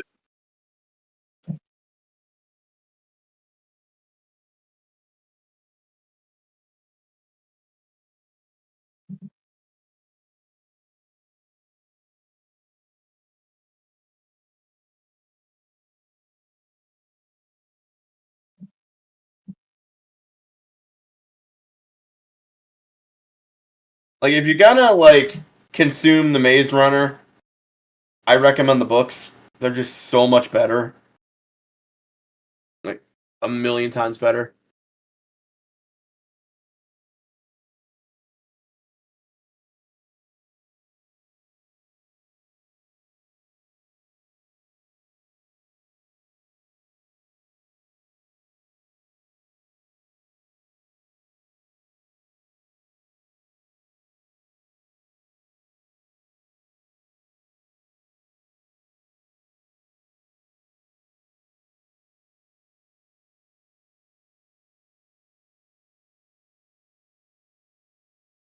I'm back.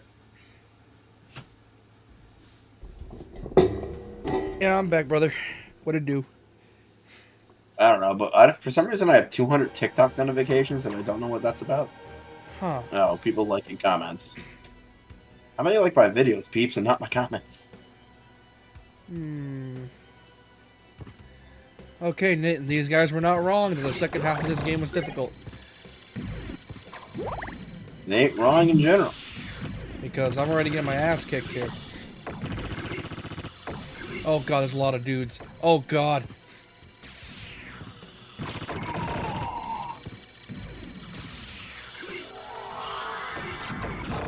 I need to find the shop so I can buy some new gear. Love you, Cork. I'm gonna say 2 years ago? Maybe 3. Love you, Cork. I'm gonna say 2 years ago? Maybe. What are you? Moonrod. Hey girl, can I shove my moon rod up that? I don't know what the fuck I'm getting at there. Give your kids something to do this summer? Sign them up for a chick. Sign them up for what? Oh, there is a oh, I have like 8,000 likes on my comment. So that Chick-fil-A's doing what's called a Chick-fil-A summer camp, which is supposed to be like you're essentially sending your kid to be trained to work at Chick-fil-A. It's the stupidest thing I've ever seen in my life, and it's also hilarious. Sounds stupid. Trained to work at Chick-fil-A. It's the stupidest thing I've ever seen in my life, and it's also hilarious. It's like, what? Dude, our latency is really good tonight. Like, I'm saying stuff, and it's like going like a half a second after I say it. I'm shocked how well it's doing too, because I have like remote play playing. I'm using remote play to record it, and I'm literally. Oh, you're not using your capture card? No, I'm streaming to you, and surprisingly, it's fine. I'm like, damn, maybe it was my bitrate. Because I thought it was my weather, but no, I think it's just my bitrate.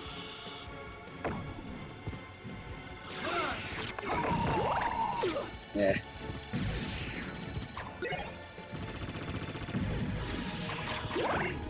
Because, yeah, you already know. I want to try to stream on a really. Fuck! Fatality. That you might, but all for nothing. That's the worst thing in like Castlvania games when you get bounced around. Oh, that's the thing that always annoyed me. Even when I played through the original Castlvania on my own for recording, and oh my god, it was a struggle. Game developers, if you're remaking old games, please make it so it doesn't kick you to the fucking start menu when you die. Thank you. Have a nice day. I fucking hate that shit. Me too. It's like, that is a pet peeve of mine that they can easily fix with remakes or ports, but they don't. It probably just takes redoing like a single line of code, but they don't do it. Here's the thing, that's the charm of Castlevania. It's like, the whole charm of it is the difficulty. I mean, it's very arcadey, and it's meant to be that way. Like, a lot of old, like, NES and S games were that way. Because we were just coming off the arcade era and getting games into people's houses. It's also what killed the arcade, believe it or not. Because now we had these arcade classics at home. No, the arcades lasted until I was about 4 years old into my like, they lasted into my generation until I was about 4 or 5 years old, so. On my end, it was different. Because when I would go to see my dad or family in Mexico, would you believe me if I said there was a place that had arcade cabinets there? There used to be a place here, too, but when we had that big Hurricane Sandy, it literally destroyed all those cabinets. It was so sad. They were just outside sitting destroyed. Yeah, where I was in Mexico. All waterlogged. Where I was in at, Mexico? Yeah, where I went, and we played, and there was like this place that had arcade machines, and it was like an emulator running a bunch of games on it. It was essentially a borderline. It was my very first introduction to emulators, and yeah, essentially you didn't have to pay for it. It was a free thing you can do. You could like play those arcade cabinets for free, and oh, there are probably those emulation cabinets you can get. Those are cool. yeah, but here's the thing. This was like 09, 2010, You have to custom program those two. Yeah, so my guess is that the guy must have custom programmed it, and that's where I learned to play like KOF, a bunch of like like really old Shrek games. Yeah, a lot of shit. It's even, it's where I also had the unfortunate pleasure of playing DBZ Sagas. That game fucking sucks. Dude, the best arcades are the Morley Gray ones. Yeah. That's dope, though. Yeah, unfortunately, it's been years now, and the place got shut down, which... I was gonna say, probably a lot of like game publishers weren't happy about that one. No, I think the guy just moved, and I think the cabinet must have broke or something, so he couldn't exactly stay there for long. Yeah. I mean, when was the last time you've been to Mexico? I think last year to see my dad. Which was I know people have been saying like I know it's like stereotypical, but people have been saying like the border crossing is getting dangerous again. Not because of like immigration, but because there's like a lot of gangs out there now. For some reason. Fuck! Oh, I hate this. That's what I've heard anyway, but I doubt how legit that claim is. This section fucking sucks. I would use the time stop ability, but I don't have it, which sucks. I want to go to like the Baja part of Mexico, like the Baja California. You can get some like do some really fucking amazing off-road dirt biking out there. Maybe. That's what I've so heard. Like apparently the off-road racing scene's insane out there. Yeah. Oh yeah, by the way, my cousins, I think some of my cousins were very tech savvy because I'm not joking. My cousins were the ones that introduced me to flashcards. Yeah. And the thing is, I wanted to get my own flashcard. The problem is I had a DSi. And at the time, DSIs weren't jailbroken yet to accept flashcards. So what ended up happening is that I gave my cousins my old DS because I had a DSi, and I wanted it back because it could play flashcards, only for them to say, no, you give it to me, it's not yours anymore. And I'm like, fuck. My DSi now. I never liked the DSi. It felt like really bloated compared to the DS Lite. Yeah, it's very gimmicky. Yeah, it had like a bunch of software and it just like the DS to me just needed to be a gaming system. It didn't need like I liked how it had like I mean some games like took advantage of the extra RAM that it had, but like other than that it was like pretty much just a bloated DS. Oh yeah, if I remember correctly, some games were DSi exclusive. Not even that. Some games like Pokemon Soul Silver and Black and White ran in a DSi enhanced mode. Let me guess, a 240p instead of 144p? No, it wasn't a resolution boost, it was just a performance boost. Which it didn't even really need that, because those games ran fine on DS hardware, albeit Gen 5 ran the best on just every DS hardware. Because for some reason Gen 4 games were really slow, and I think that was because Nintendo didn't really know how to program, or Pokemon didn't know how to program for the DS yet. So as a result, all the games running on a Gen 4 engine, Soul Silver and DP and Diamond Pearl Platinum ran really slowly. Yeah, from what I could tell... And guess what? They didn't fix that shit in the remakes. From what I can tell, the Pokemon devs have a bad habit of not switching engines until it's too late. Oh, they'll ride them engines to the ground, boy! Yeah, like... I think I know their whole gimmick. They'll stay with a certain engine for like 2 to 3 generations and then change the engine because that's when they realize, yeah, they gotta upgrade. Well, the engine's not the problem, it's the files that are in the engine. So there's a lot of bloat. And people got mad at the Dex cuts, but the Dex cuts helped the Gen 8 games not be complete and total garbage. They're still garbage, but it helped them not be complete garbage. Makes sense. Actually, no, I think I like Gen 8 better than Gen 7, strictly because I like the stadium gimmick and the Gigantamax thing. Yeah. But I don't like Gen 8. I don't know what it is about Gen 8. I'm like, I don't like this. It doesn't play well. It feels rushed.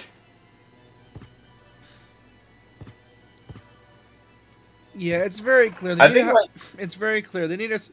Here's the thing. It's not that Pokemon Company doesn't have the budget. They clearly do, and they have the manpower behind it. It's the problem is they never have time for shit. one thing that irritated me big time with Gen 8, it's like we're playing in a school.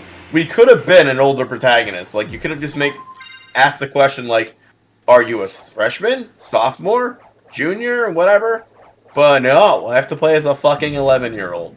Yeah, Thanks. but the Pokemon anime was popping off. What do you expect? Like, I just want Nintendo to give the option and ask, like, are you a returning player or a new player? And then give the option, would you like to play as a young adult or a child? Young adult, Or something because, along those lines. they'll never do a full-grown Like- character.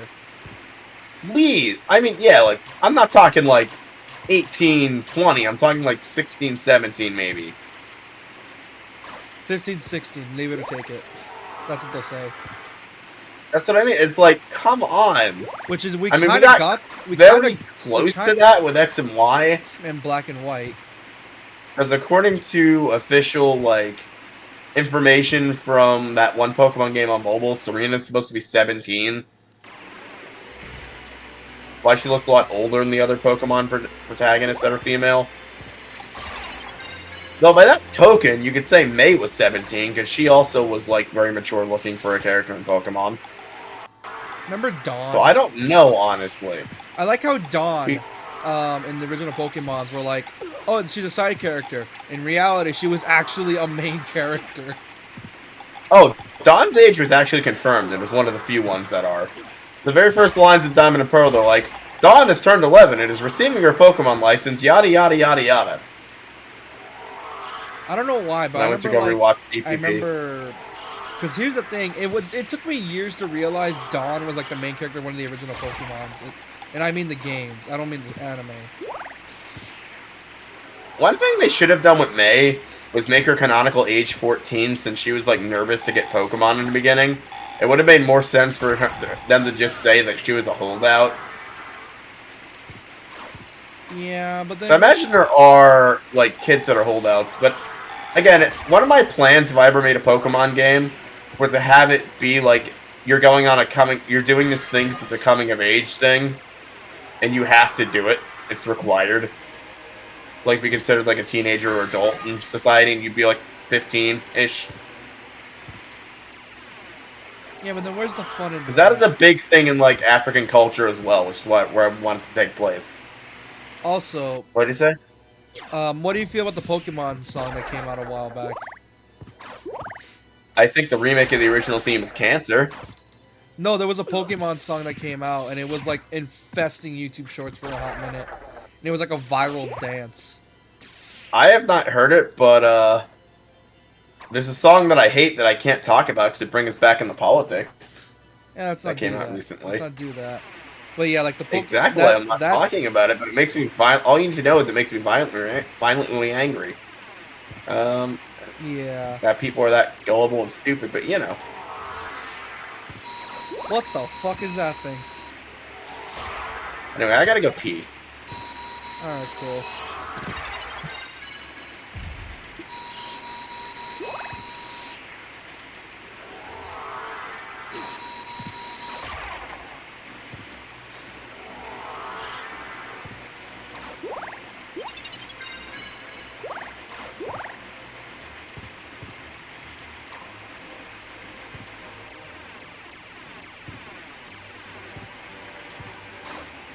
Gnarly.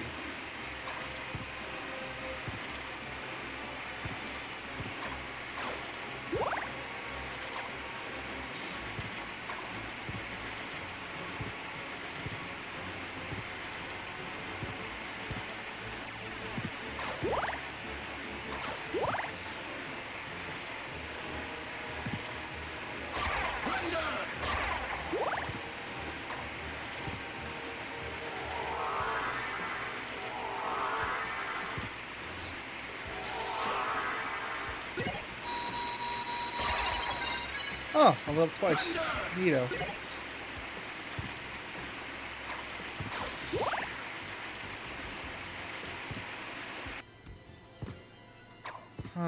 Where to go next?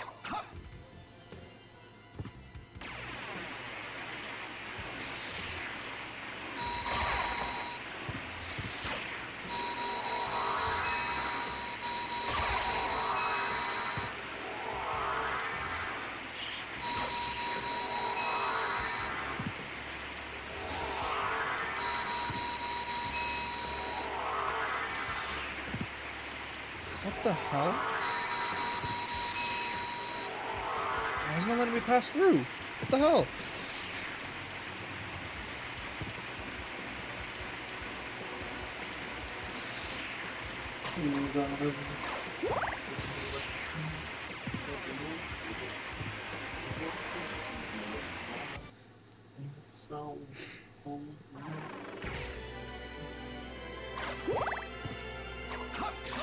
I'm back.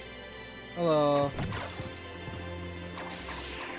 My microphone didn't pick me up when I was coming in the room, did it? It did. I heard you mumbling something, but Oh, I was mumbling Crash by Daughtry. As long as it didn't pick it up.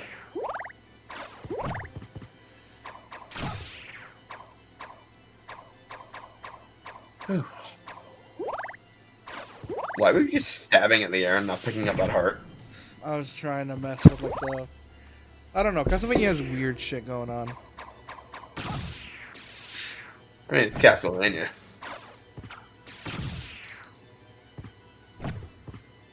Oh, I know this hall. Oh god. I mean, it would help. It's an inverted castle. So is it like a mirrored dimension, or did he just clone his castle? He just cloned his castle and added some new enemies. I love the 3D renders of the skulls. No, those are sprites. This probably took a long time to animate. Probably. I wonder how the Nocturne anime is going to deal with this game, because obviously Symmphony of the Night would be like Season 2 or some shit. So I wonder how they'll even pull it off. Like, will they have just the castle be this, this survival game thing, where it's like, you come in with a group, but like, most of you end up dying off except the main character by the end? How did they do it in the first anime? Like, the castle of Castlevania? Was it actually a maze and shit like this? No, it was just a regular castle, I think. And here's the thing, though. Dracula is not going to be the main villain. At least that's what I know. Because they permanently killed Dracula in the first series. So they do.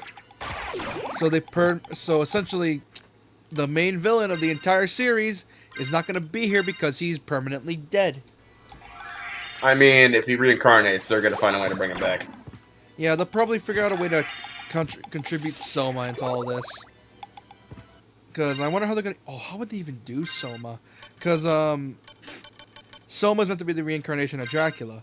So, unless they, like, do a huge time jump or time skip all the way to, like, modern day, like 2035, which is when Araya takes place, it's going to make me question how they're going to pull this off. 2035, my god. Yeah, I am 28 right now, so that's 2035, that's 11 years from now. Jesus Christ, I'll be 49. Or 39. Almost in my 40s, that's terrifying. Yes, and I'm going to be entering my 30s, and I'm going to feel it.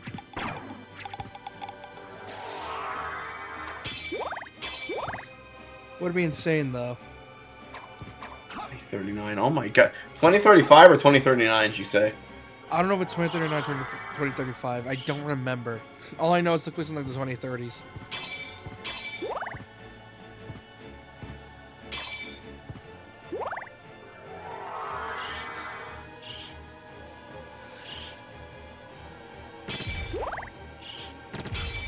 And I know Soma is very important because he himself is very popular among the community.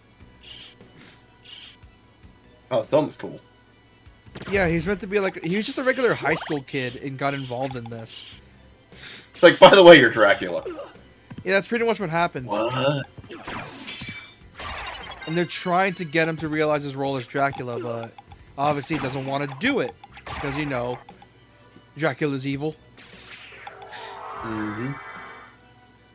So it's like... I mean, he's only evil because they killed his fucking girlfriend. In the anime, in the game, it's a whole different story.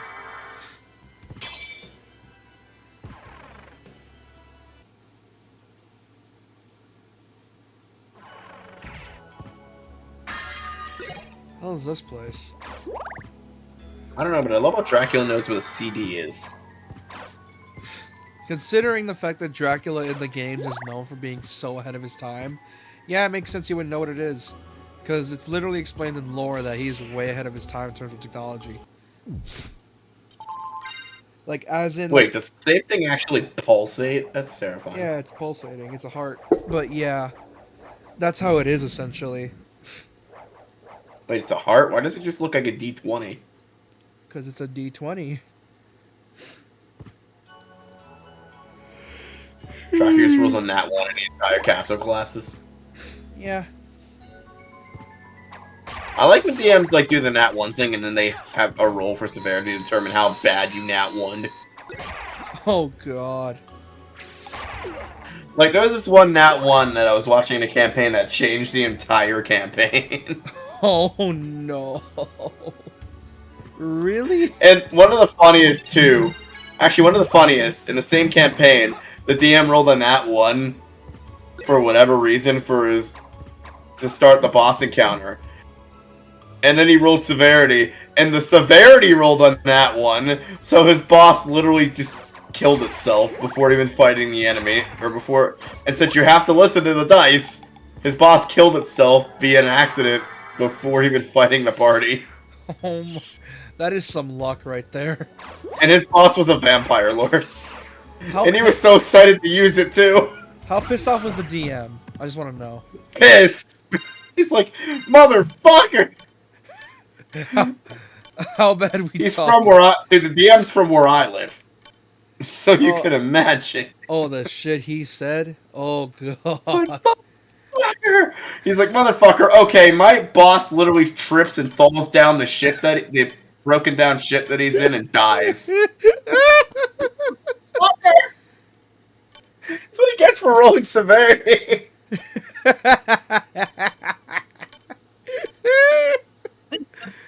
You know, just rolling a double nat 1.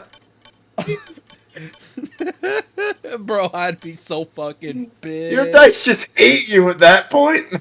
Boy. It's like, how To do be you... fair, he did get his revenge because the next time that he did it, the ship that the cool ass ship that he made for the party got destroyed, and one of the important characters got killed as well as a result. The nat 1 severity for the players this time. And he's like, fuck yeah, that's what you get. And it resulted in one of the player characters going insane. Oh, God. And physically eating one of the enemies. Oh my God. Did he get a cannibal buff like Fallout? No, because he was purposely trying to like not have to play as the character anymore.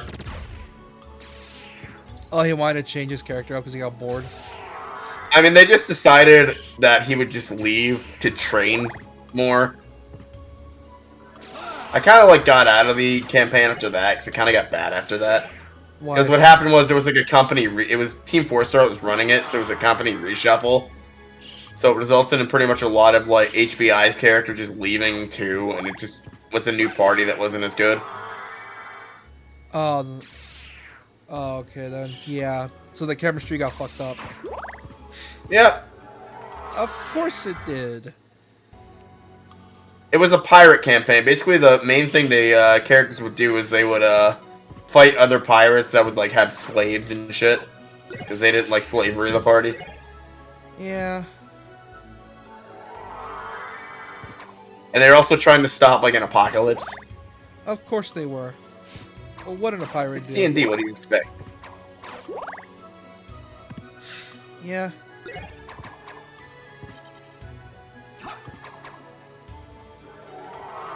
It's my first foray into D&D 2, and I enjoyed it. One of my favorites recently is called the Dungeons and Daddies podcast. Oh my God. And it's all the characters are just dads of like children, and they're fucking like the most stereotypical dads you've ever seen. It's the funniest thing. Like the whole plot is like 4 dads, like suburban dads, just get thrown into a D&D universe and have to figure everything out.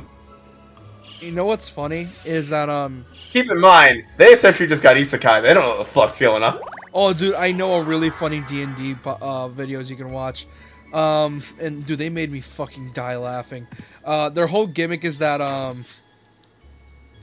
they have this clown in their party, and the thing is though, it's that he's so fucking annoying. He's like, yeah, yes, I think I had a stroke.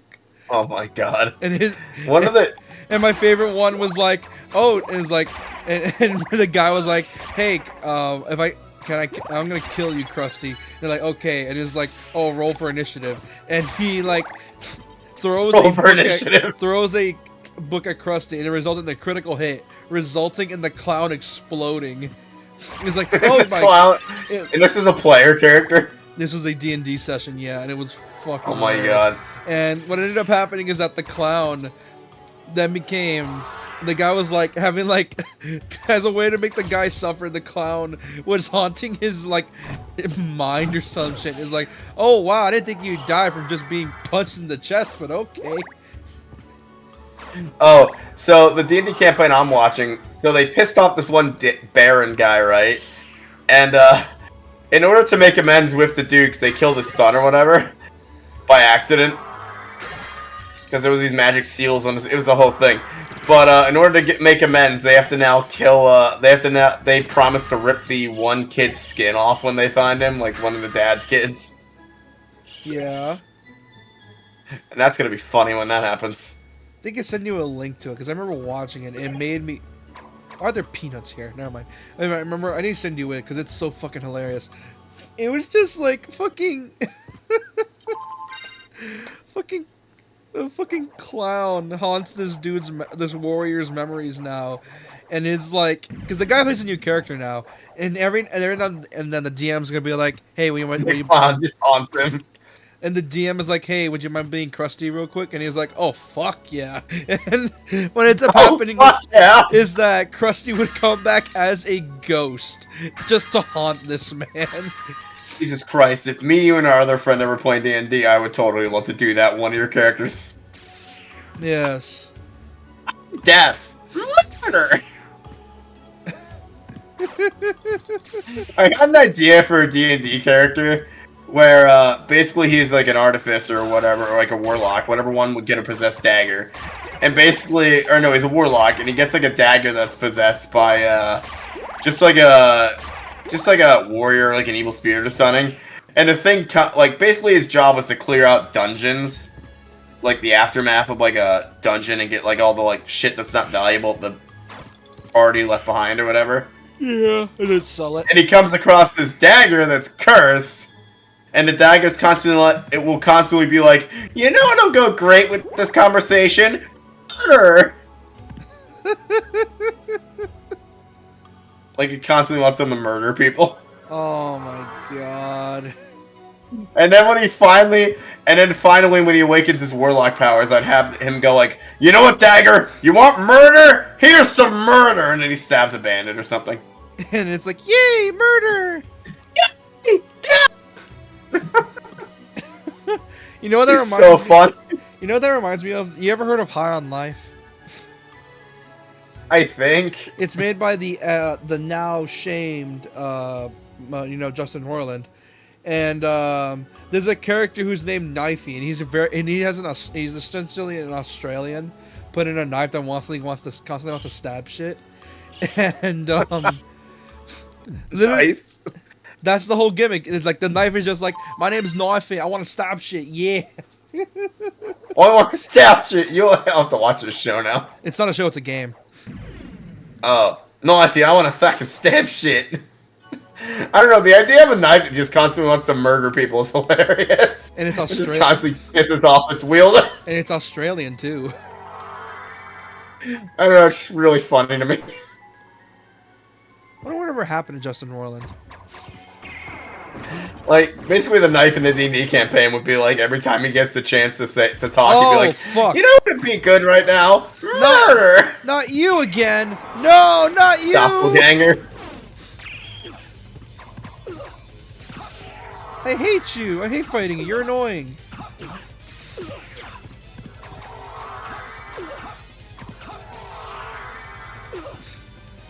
I mean, he has a different color cape than you, therefore he must die. No, that's Alucard's original cape. Oh, really? Yeah, it's the original cape. So what does that rotating sword do? Does it just float around you? It's my familiar. That's what it does. Ah. Like the sword or the dagger will just be like he's talking to a woman trying to raise her up, and the sword or dagger's just like, hey, you know what you should do to this woman right now? Murder her. If I remember No, correct, if I remember no murder. If I remember correctly, the knife is an alien. Really? Ow! How much HP do you have, you bastard? Oh, you. I'm gonna die. Ah, great. They just sleep at the campsite, and the knife's like, we shouldn't be sitting on our ass right now. We should be committing murder. He basically do whatever he can to like just annoy the fucking wielder. Yeah.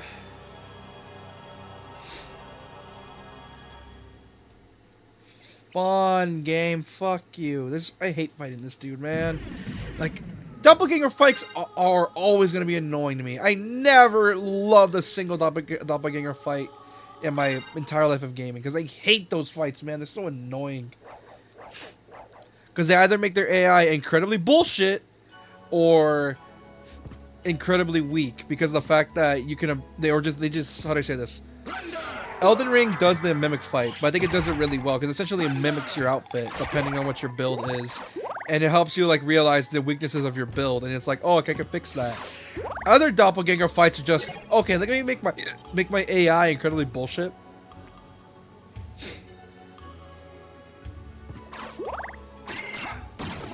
I don't know, man. I just don't like doppelganger fights because those are the most annoying ones to me.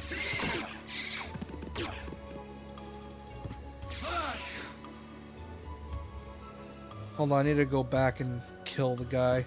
I need to go save real quick because I'm running low on HP.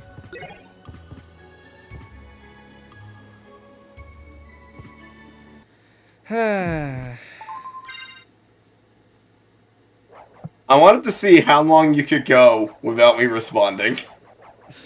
And I went for a while. I wanted to just troll you for a minute. Make you think I fucking left or something. Yeah. And see when you'd realize. It took me a hot minute, did it? Yeah, it did. I'm like, does he know yet? I should have let you fight the boss a few times. That was funny.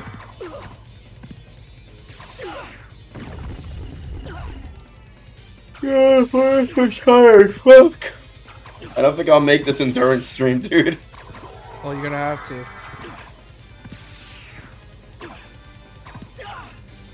What the fuck? He's turning into a gargoyle. I think I did. Oh, I'm poisoned. No wonder my damage was reduced.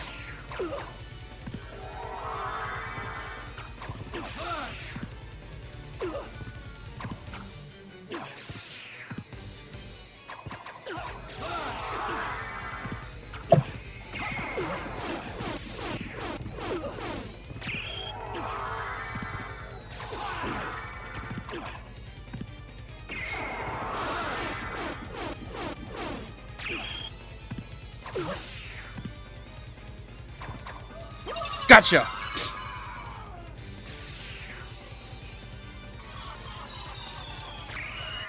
Thanks for the full heal, asshole. God, I hate doppelgangers. Because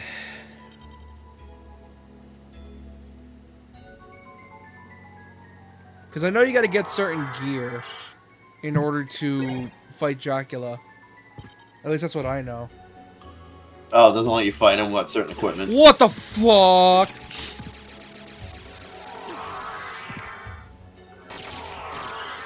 What am I looking at?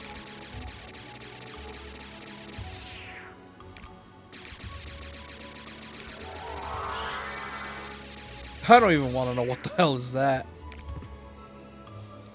Darkblade, what are you?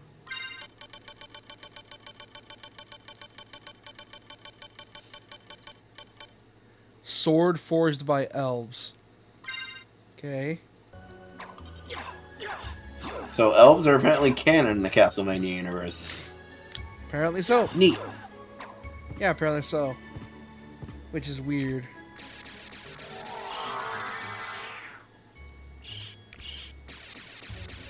Oh, so this game's music is surprisingly high quality for what it is.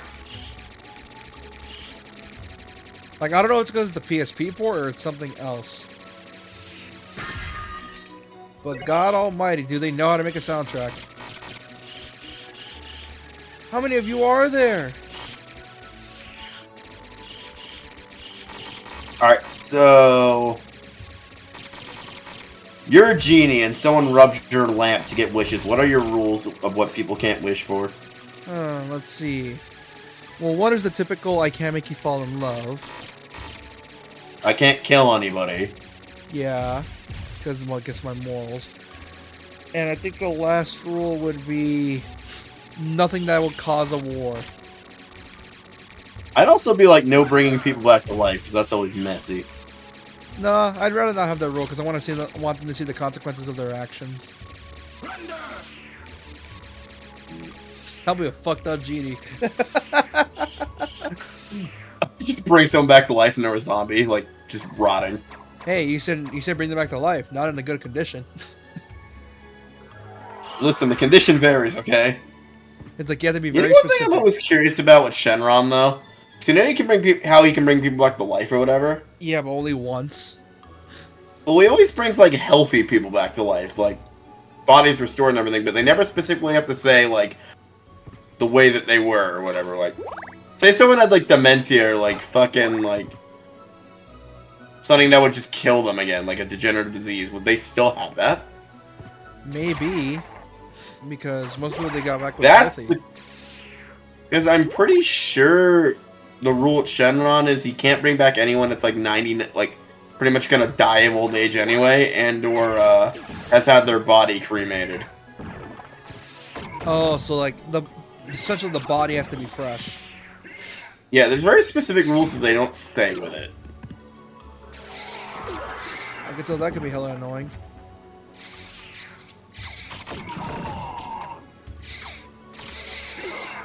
Oh,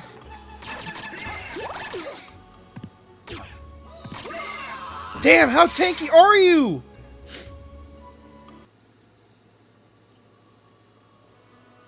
Oh, I'm gonna die a lot here, am I? This is gonna be a long night. You know what I would totally do as a genie, though, if someone wished to get laid? What? I would transform myself into the woman that's about to lay the person instead of, like, creating something. Like, this is what you wish for? Complete with a dude's voice. Then they say, that's even hotter. It's so funny, though. Then they would say, that's even hotter. They're just in. They're just fucking into it. It's like, let's go! Yeah. I was expecting you to say that. It's fucking great. It's fucking into it, like, hell yeah. And it's like, is which you wish for? It turns out I'm bisexual, so this is better for me. Turns out I'm a very bisexual genie. Or whatever. I don't know the recipient. It's amazing.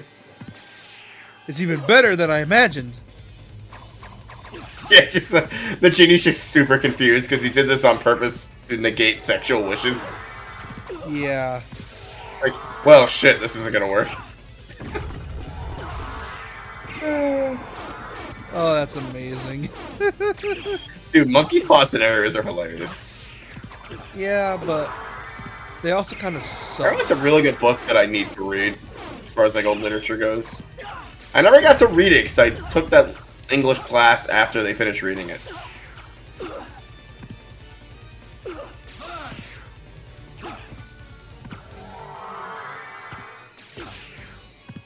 Oh, you know what's metal about our senior English class? What? Guess what the theme was?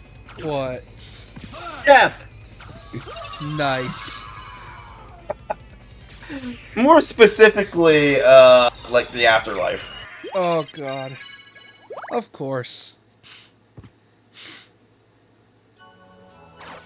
So we got to read Dante's Inferno and shit like that.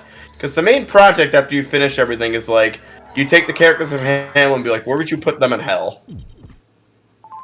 You have to give an explanation why. Honestly, I probably gave... The teacher said to me, I gave like the most interesting response to where I would put Hamlet. But I stand by it, I would put him in limbo for the sheer fact that he got fucked in life and literally only wanted his revenge because of how fucked he got. Like, he wasn't doing it out of malice. He was just got fucked. I didn't say it like that, of course. But he was doing what he had to do. Yeah. Like, you never read Hamlet, did you? No, I read a book called Numbers, and I think I told you about it. They need to, like, make a Hamlet video game or anime. I feel like it'd be really good. Yeah, not the... It's one of those old things that we don't have a good adaptation of. Actually, Yeah. the live-action movie's not that bad. It's the fucking Romeo and Juliet live-action movie that is cursed to all get out. The one with, Starring Leonardo DiCaprio. Because the actual good one is a sex scene. of course God, it is. dude, we were forced to watch that. I hated every minute of it, and I just wanted to be like, is this class over yet? I know that feeling. Sometimes when you're like, the teacher puts on a really shitty movie, and it's just like, ugh. There are two experiences where I absolutely hated and was disgusted by something the teacher put on. The first one was when I went full weeaboo, and the teacher was like, oh shit, we're learning about earthquakes. Good thing an earthquake literally just happened in Japan that I could show my students live footage of. Yeah, also, I think that something happened with my anime club. What ends up happening is that if no one has a suggestion for anime, what ends up happening is that they put shitty Canadian action shows on. And oh my god, it was horrible. And I'm like, dude, someone have an anime, please. And I'm like... I mean, if someone gave you... was Code Lyoko one of them? No, unfortunately. I was gonna say, if you said yes, I would literally leave this Discord call right now. No, That show was fucking great. Oh no, I know Code Lyoko is great, but it's like no one recommends. Because that is a Canadian action show that was very anime inspired. It was like that era, like Canada like wanted to have anime, so they kept making like stuff like Wings Club, stuff like Code Lyoko. Yeah. Challenge Shona. It was great. I think It was great. I think I exposed my sisters to their first anime. I think it was on Netflix. It was called Glitter Force. That was their first anime they ever watched. Anyway, as I was saying, yeah, coincidentally, we were learning about tsunamis right when that earthquake and tsunami happened in Japan, the 2011 one. So we have to watch fucking footage of this shit happening. And it was really nice to see my future vacation destination just get fucking annihilated. Yeah. Second was we had to watch actual aftermath footage of the Holocaust. And it was just I shit you not. And it was just I can't even go into detail about it on YouTube. That's how fucked up it was. Yeah, I don't think anyone wants to. Unless you're like a guy by the name of Fat Electrician who does not give a It fuck. was... Holy shit, it was bad, dude. Like, I almost vomited. Like, I'm a guy who will watch Saw and Final Destination for fun, but I'm like, this is real. This is disgusting. I get it. Holocaust is bad. Do we really have to watch this? Yeah, the people that did it were absolute horrible people, but here, Jesus Christ. Like, we get it. Like, I get it. Holocaust bad. Hitler bad. Do we really need to watch this? I get it. Like, seriously.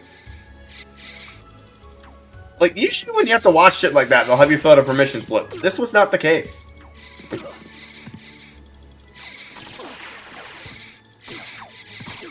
Come on, get through. Fuck!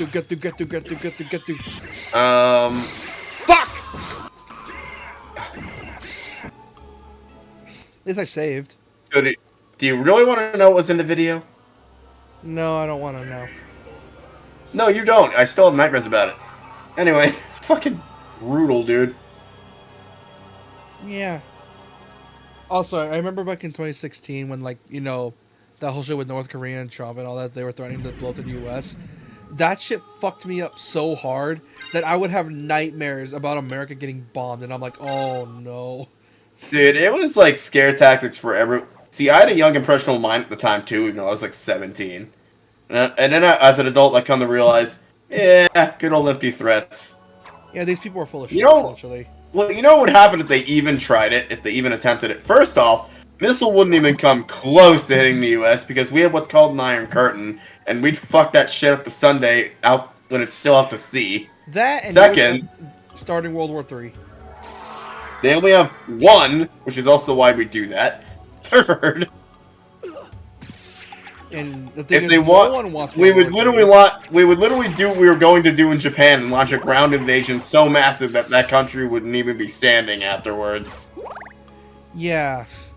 Yeah, and people. Here's the thing. It's why I find it very funny when like some games try to make do with North Korea a superpower, knowing fully well that will never happen. Of which South Korea, Japan, and NATO would assist. So, yeah.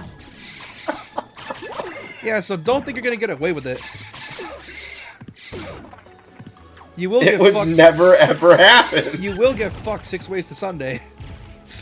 The only reason Korea is taunting nukes right now, or South Korea's, or not South, Jesus Christ, North Korea's taunting nukes right now is it's because they know it's the only defense they have from some other pissed off country just wiping them off the map because of how poorly they treat their citizens.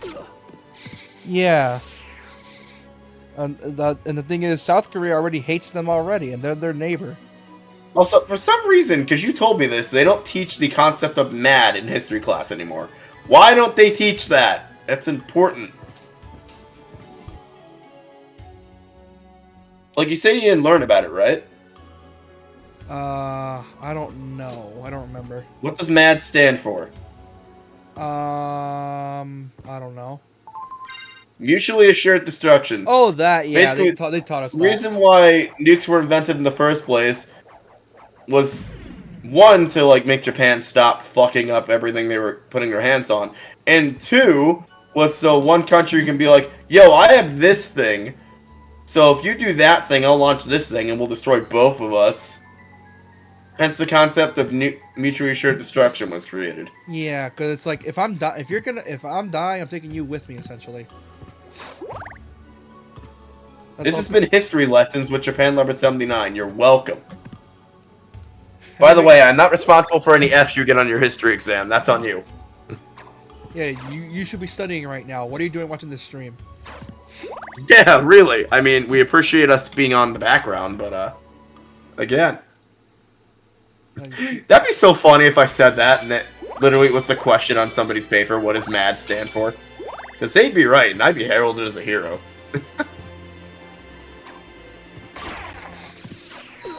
You don't need Google when you have someone with autism brain giving you the answers. Oh, I was the person people copied off of in social studies and history. not surprising. It was all memory-based. It was easy at the time. Nowadays, I'd probably be shit at it because I have like short-term memory or some bullshit. But it was just that. You and me both. It was simple.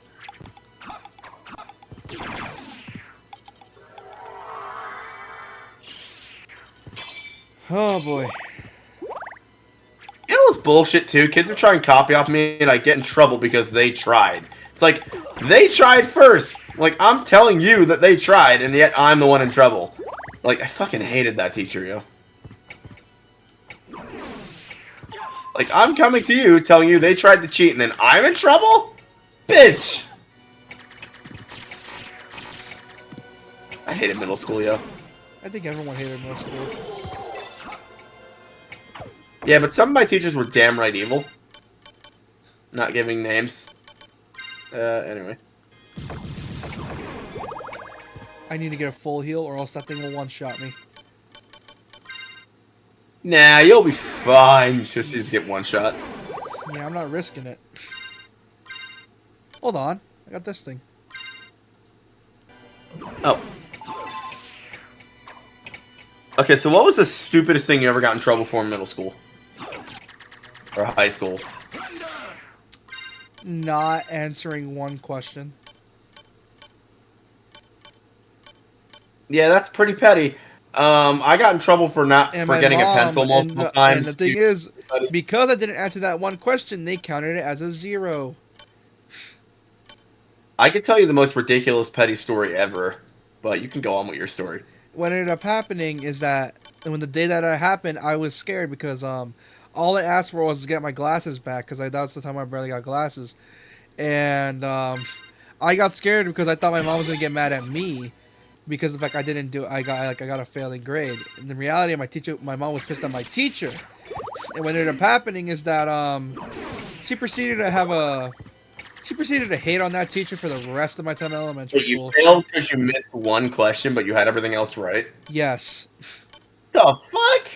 No, What was I your did. 100% scoring system, like fucking. No, like the no, no, Japanese- no, you don't get me. You have I got a- every question right, but because I forgot to answer that one question, they count it as a 0 because I didn't answer the question. Oh, that counted as an INC. That's bullshit. Yeah, instead of counting it wrong, they're like, no, it's a 0. That's some bullshit right there. I know. No, And my mine was mom ridiculous. and my mom was pissed. So here's all the things I've gotten detention for. Randomly swearing at some kid, I got launched detention for that. We weren't even like, I don't think, pissed at each other. We were just swearing so we could swear at each other. And then the other thing I got detention for was not doing a project because I didn't have the artistic skill to actually finish the project by myself. I have TISM. I'm not an artist. Second, I think that's really the only detention I've ever gotten. Oh, I was worse. I was way worse than you, man. The fuck? Worst thing I ever did in high school was bullying. Oh, I also got detention for bullying a kid. How the fuck? Wait, you bullied someone? Yes! On No accident? one knows about it except for you and my other friend. Why? What did they do, or what did you? Why did you do it? Well, as I said, my teachers in middle school fucking suck, so I had nowhere to outlet my rage or my Oh. just frustration about it all. And I was also 13, so yeah, that happened. I'm actually still friends with that kid, but he understands what happened was what happened. So I explained the situation. I'm like, oh, dude, that I'm wasn't- sorry. I was 6 years Like, old. I mean, I apologized to the kid later on in life. I'm like, dude, I am so sorry. And I'm like, Redemption stories are amazing, aren't they? yeah. I was young, I was stupid, and I had nowhere to vent my fucking rage at. Yes. At dumb people on Twitter.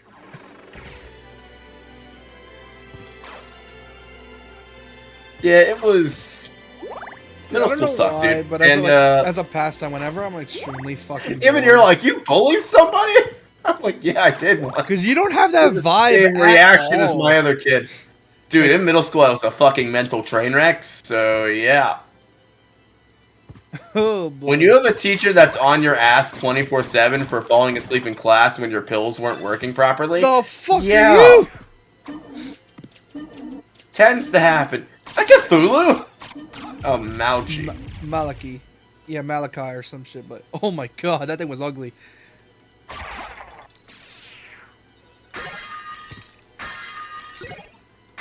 Sword of Fedora. So I do remember when I went full tism in her class once and I said this. So we were learning about the Virgin Islands, right?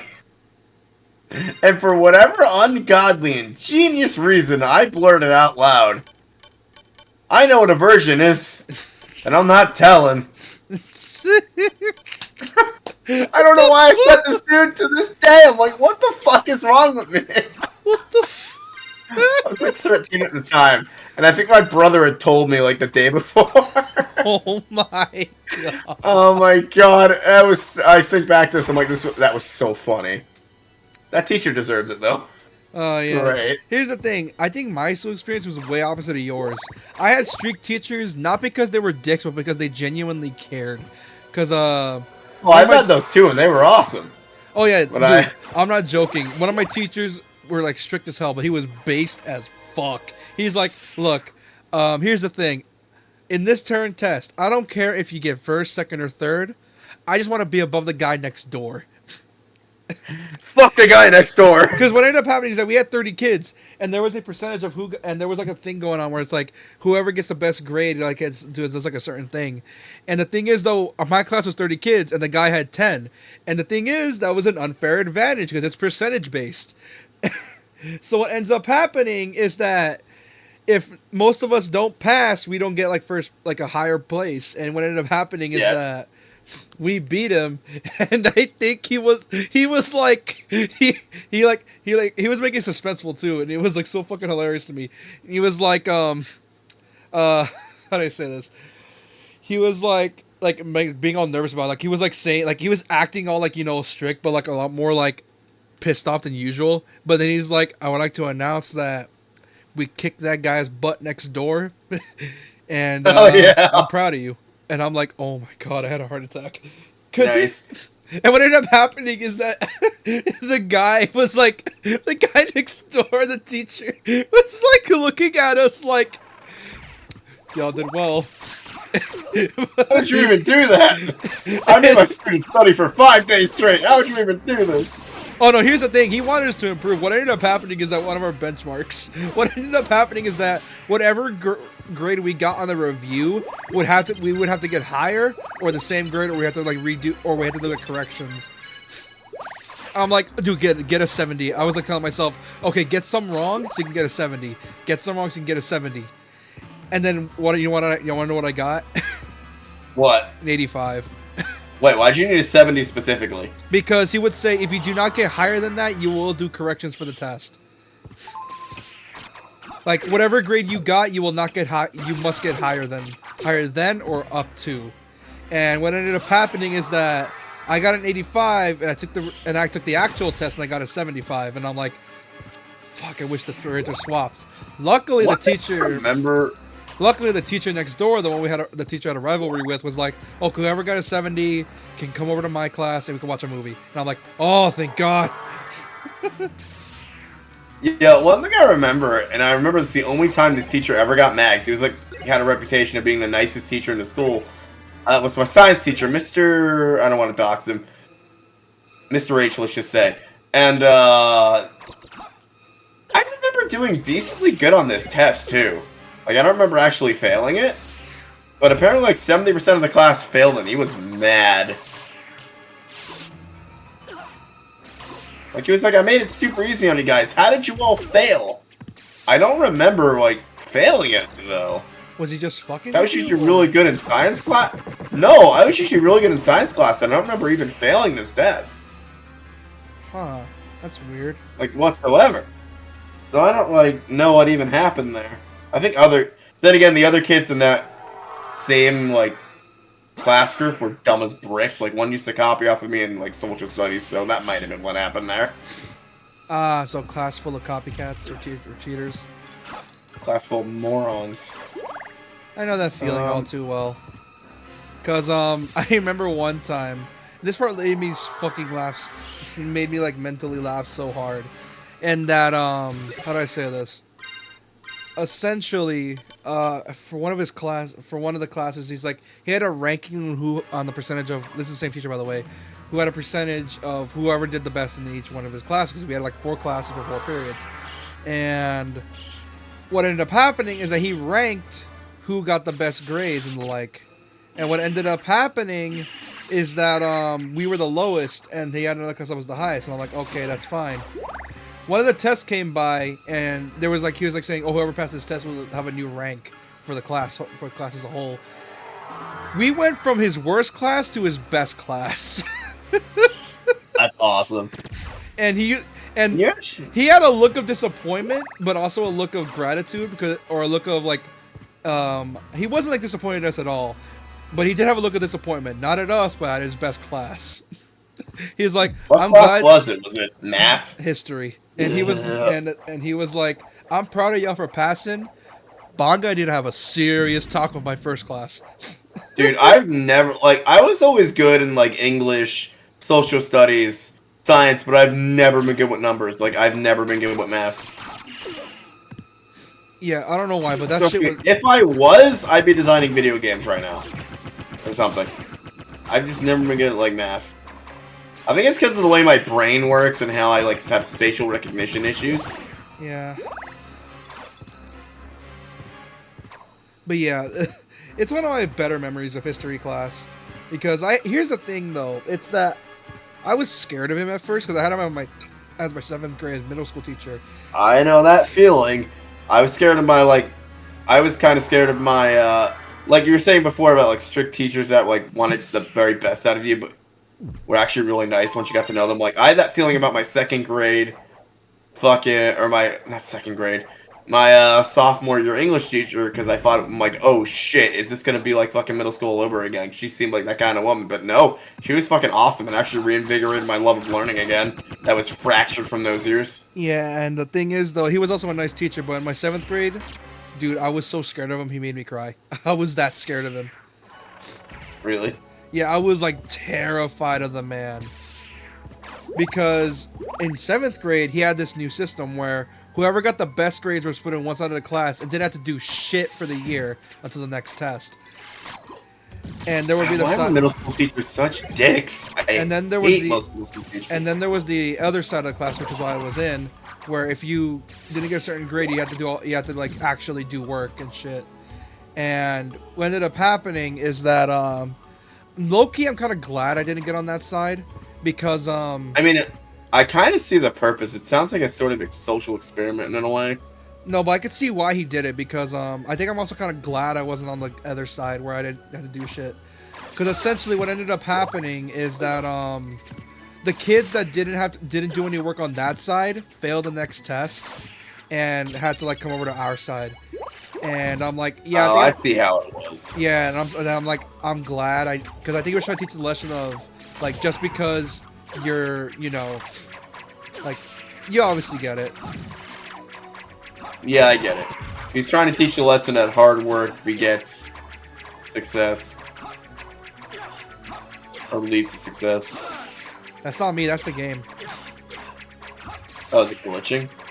Oh no, it's like the imp has you. Yeah, and the thing is though, like, and not only did I have one strict teacher, I had two. And Now that is like a big brain move that he did. yeah, to teach you like the lesson of like yeah, it's gonna That's be like some anime fucking sensei bullshit right there. yeah. Not only that, he's not just. Here's the thing, I don't think he was ever chill because of the fact that even in like middle school, he would talk about like his kids and all that, and he would explain that that he would raise his kids with tough love because he would like always like want them like to be there at their best.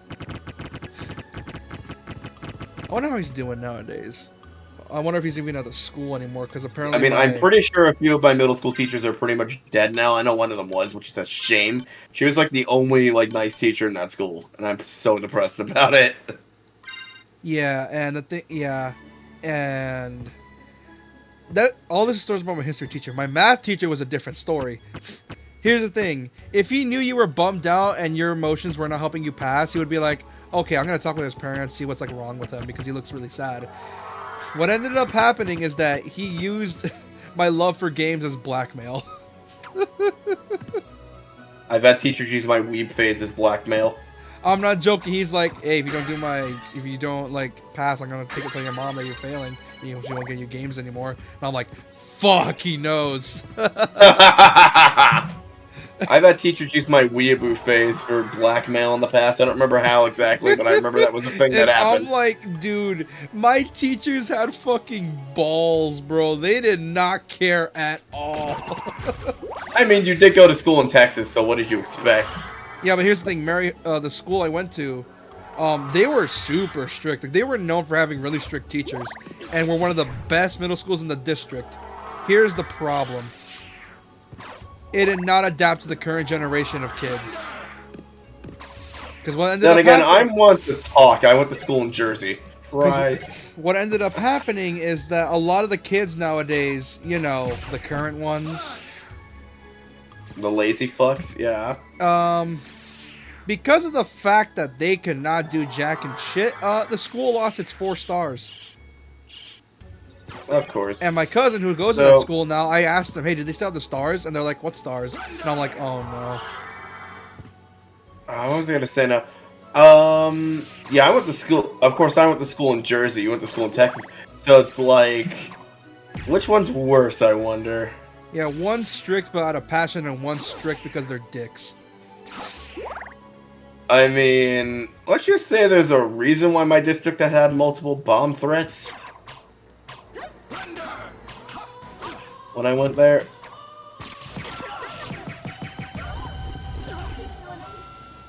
I'll never forget, it was like picture day in high school and some like kid and his older brother did it, and I'm like, it was always during important events that shit happened, and then another one was during the PSATs. Like, did that shit ever happen when you went to high school? No. And then my high school experience was a whole different story, where instead of having strict teachers, I had super chill teachers. And I'd say I don't miss my high school years because even then it was kind of boring. The only really good things was I like, love my Smash. high school years. They were great. The only really good thing that came out of it was my love for Smash Bros. And Dark Souls, along with like every Souls game in general. And my game design teacher. Other than that, it was pretty much it. It was mostly boring. But yeah, I had one teacher who, oh dude, he was so fucking. He was such a fucking Chad. But here's the thing. He told a story of how when he transferred over to my school, because he used to be in another school. What, you want to know his reason for like joining? What? Because here's the thing, my school was always mostly known for fights, because he's never been to the school before. And the moment he showed up, he told me this. He told me this. He dead ass told me this. He literally said, "I think I'm gonna like this school." Dude, I'll never forget this. It was Friday the 13th, and there were 3 fights that day. I bore witness to 2 of them and had to escort another handicapped girl away from the fight so she didn't get in trouble from watching it. It's like, I don't know where the fuck the aide was at the time, but it was my job. I'm just glad I could, even though I hated her stalking me because of like her disability, at least I kept her safe. Yeah. And that was, I'm like, Jesus Christ. And he wasn't my favorite teachers because he would tell like a bunch of really fun stories during his class. And, yeah, he was a really fun teacher because, like I said, he would tell stories about like of his old school and like how he was kind of bored in his old school, but then the moment he came by over here, he was like, this school is awesome. He saw like 3 fights and is like, yep, this school is amazing. Did you ever have a teacher that looked like he could fucking like just break somebody's skull? Yes, my middle school history teacher, the one I just told you about. Oh, my history teacher was head of the football team. Yeah, and the thing is, I had a friend of mine, a friend in quotes, he was really annoying. And the thing is, he did not like my history teacher at all. And because of that, my history teacher had beef with him, and vice versa. Why is it every history teacher is male in an alpha chat all the time? Because they want you to learn. Speaking of said history teacher, he also saw a goat. He saw like a really weird thing in the forest once. He was telling us about. It was like he saw like a literal will-o'-the-wisp, like a real one. He claimed to, or he actually saw He was telling us he was out with his friends. They were in the woods camping or whatever, and they literally saw just a floating yellow orb, just like a giant floating yellow orb that looked like a will-o'-the-wisp, just like floating there. And they fucking ran like gats out of hell.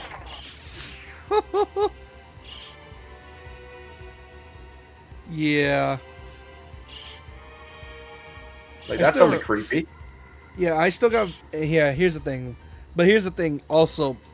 I think my middle school also gave me PTSD in a way, because every now and then I'll have a dream that I'm back in middle school. And I'm like, oh no. Because I hated my middle school years. Dude, I had PTSD about my middle school days. Oh, God. I still have those dreams, and I'm an adult! Yeah, like, I'm back in middle school, and I'm like, oh no, I don't know any of this anymore. Is it the one where, like, where the fuck's my classroom? That, and also because of the fact that I need to study for some subjects, and I don't remember what they were. Oh, dude, I fucking hate that shit. And I would wake up scared as shit, and I realize, oh wait, I'm not in school anymore. A new one that I've had is, like, I'll be in school and I'll look down, I'm, like, not wearing any clothes. I'm like, where the fuck are my clothes? Oh, I know that feeling all too well. I mean, Grant's used to it. I'm like, why am I having these as an adult? What the fuck is wrong with my brain? I have no clue.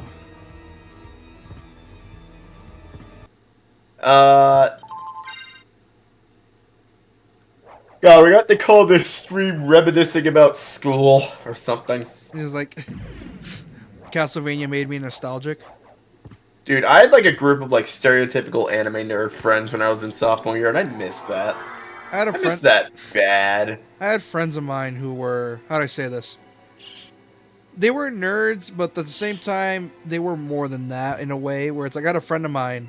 He was a hardcore nerd, but he was also like not taking shit from, he didn't like to take shit from people. Whereas like if someone was talking shit, he would actually punch them. Like, I was the one who brought them all together, too. I, like, remember all this. We had, like, our own mini anime club in the cafeteria every day. It was great. Oh yeah, we had an anime. Well, guessing I must know them because they were. I had an anime club here in my school as well. I already told you this. Nice. That's nice. That was Yeah. cool. You know our school had animation as a thing you could take? Oh yeah, mine too.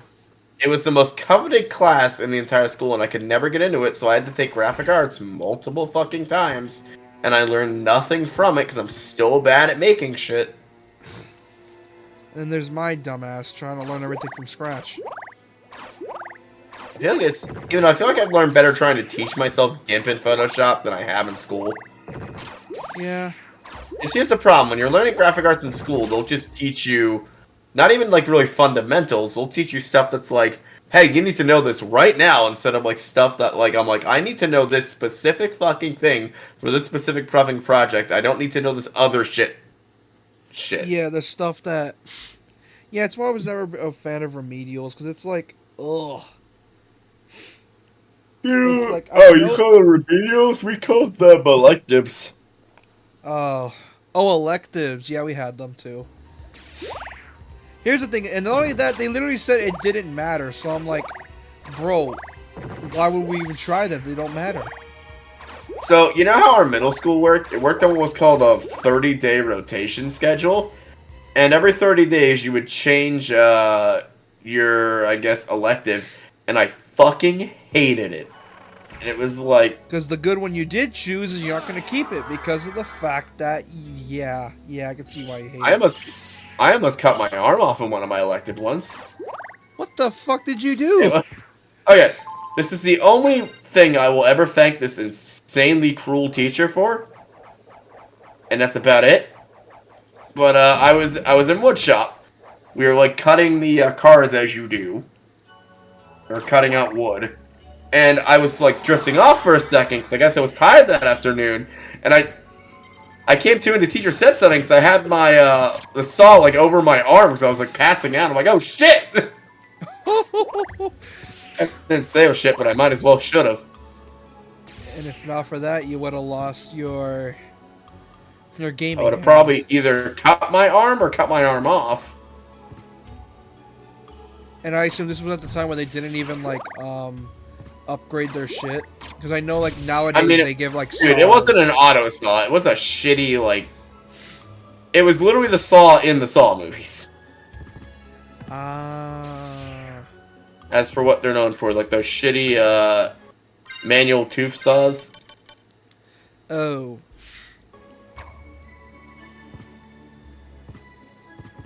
I was using them before it was cool.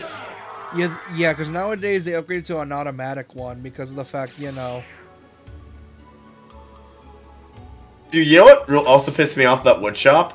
My car would have won the fucking race that year, but the teacher got sick. Of course. Son of a bitch. Like, you know how many days I spent shaving that thing down to the perfect aerodynamic shape without knowing anything about aerodynamics? They literally just told me, yo, the more shaved down this thing is, the faster it'll go. So I shaved it down to where there was almost no wood left. And it would have won. I would have broke the teacher's 30-year winning streak. Motherfucker! I see you're still salty about that.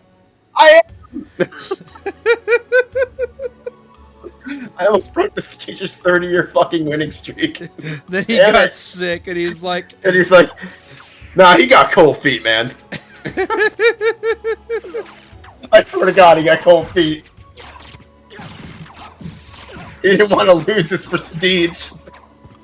He didn't want to lose his prestige.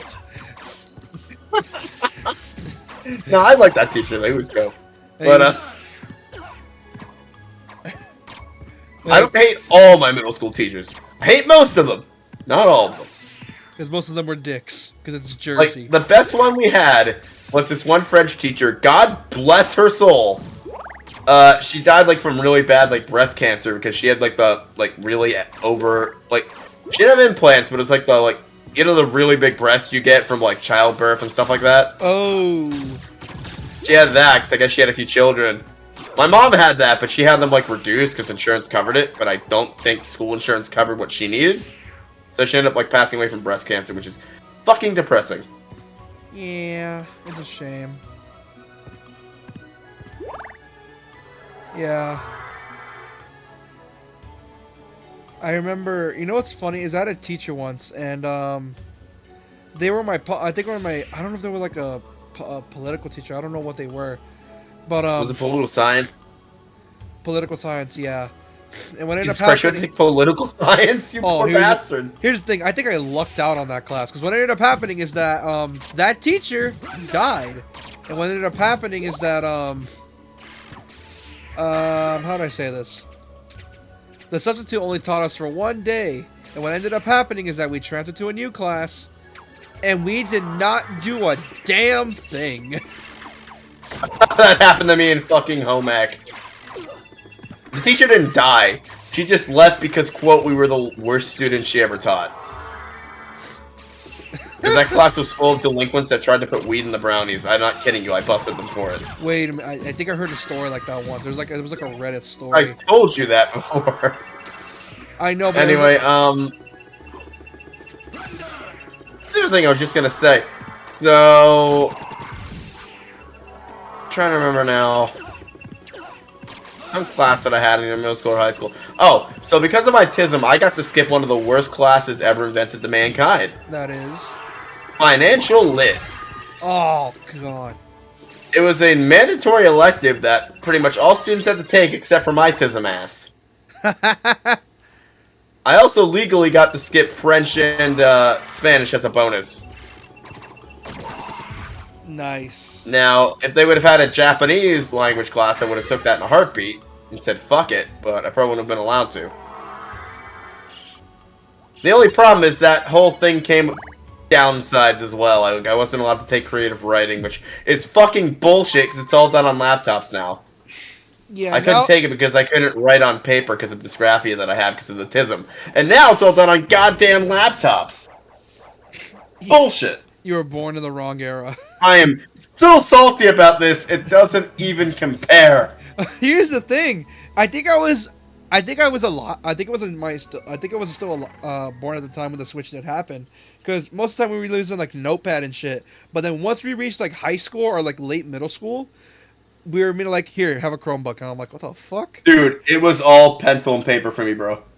Yeah, all of it. I lucked out in high school when I ended up just like not having to use paper anymore, and I'm like, thank God. Because what ends up happening I'm like is that happy they don't use paper anymore because it saves trees, but also pissed about it. But dude, I am saltier than a Himalayan fucking salt mine that I couldn't take creative writing back then. Because of that reason.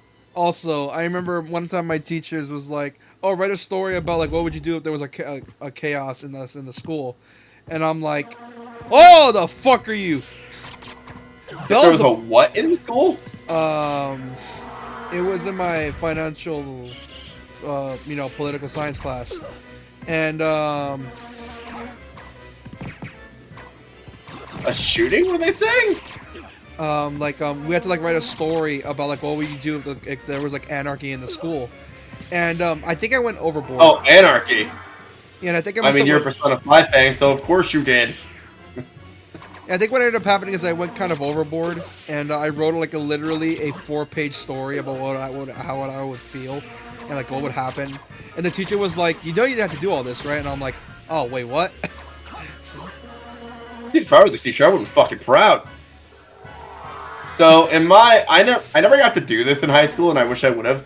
There was an assignment for seniors. We had to write a novel, and my brother got praised for like whatever he wrote. Like literally, the teacher was like, "Dude, if this was an actual sci-fi novel, I'd read it." Yeah. I don't know if they still do that because of fucking AI. Even though I know most schools' grading systems are built with like AI detectors in place.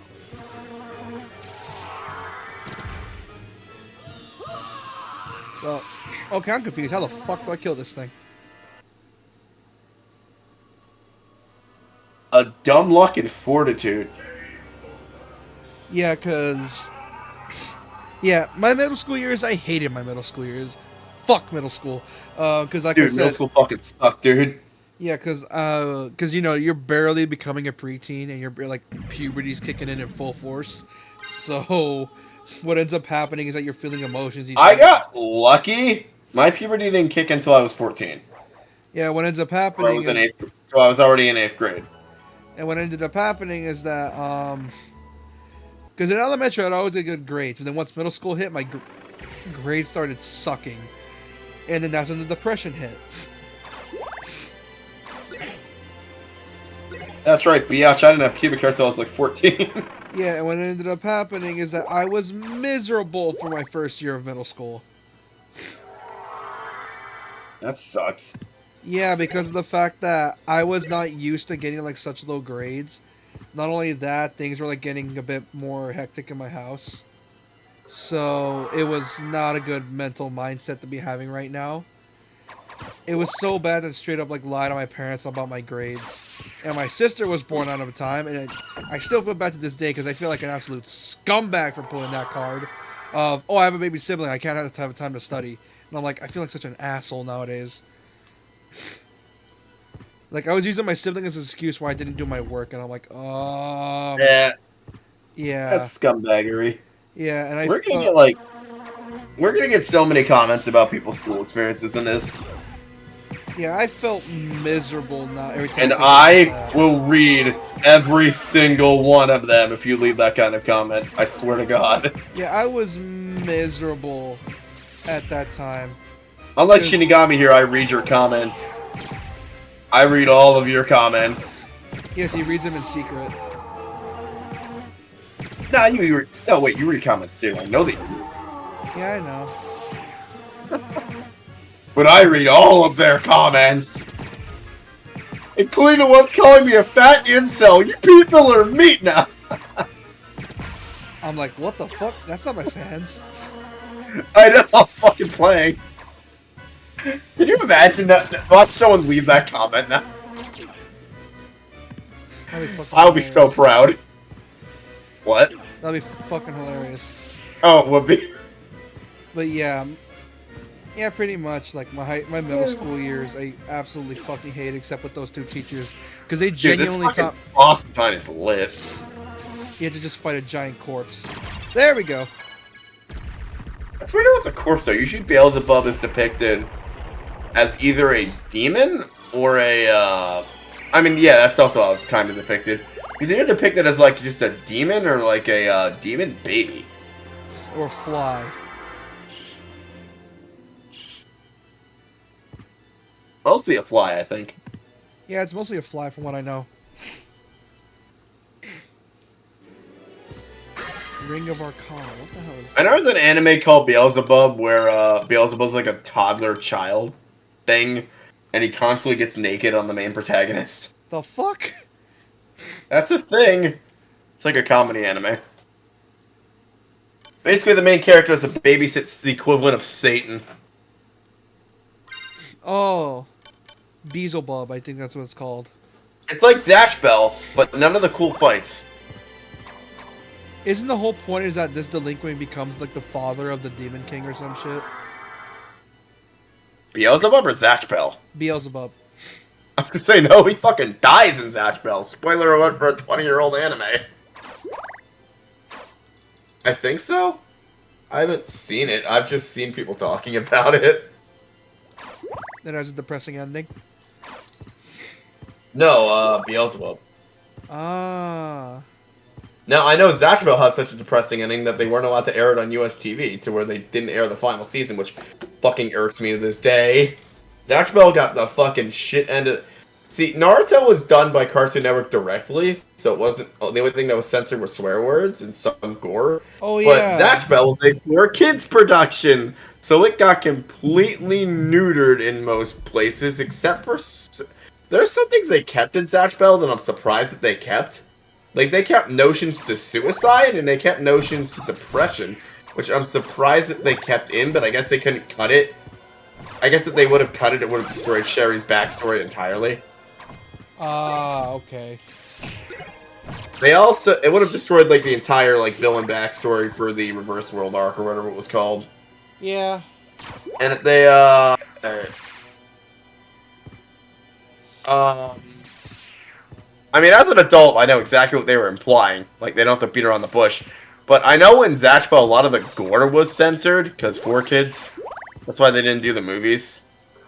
Oh, and the movies are probably like super graphic. Also, one of the biggest changes they made was Zatch would be naked randomly in the show, so they, of course, put boxers on him. Oh. Why? You can't show a nude 5-year-old on TV, even if it's animated. That just sounds bad no matter how you put it. I mean, it was considering his genitals were in full view? Yes. That's why they censored it.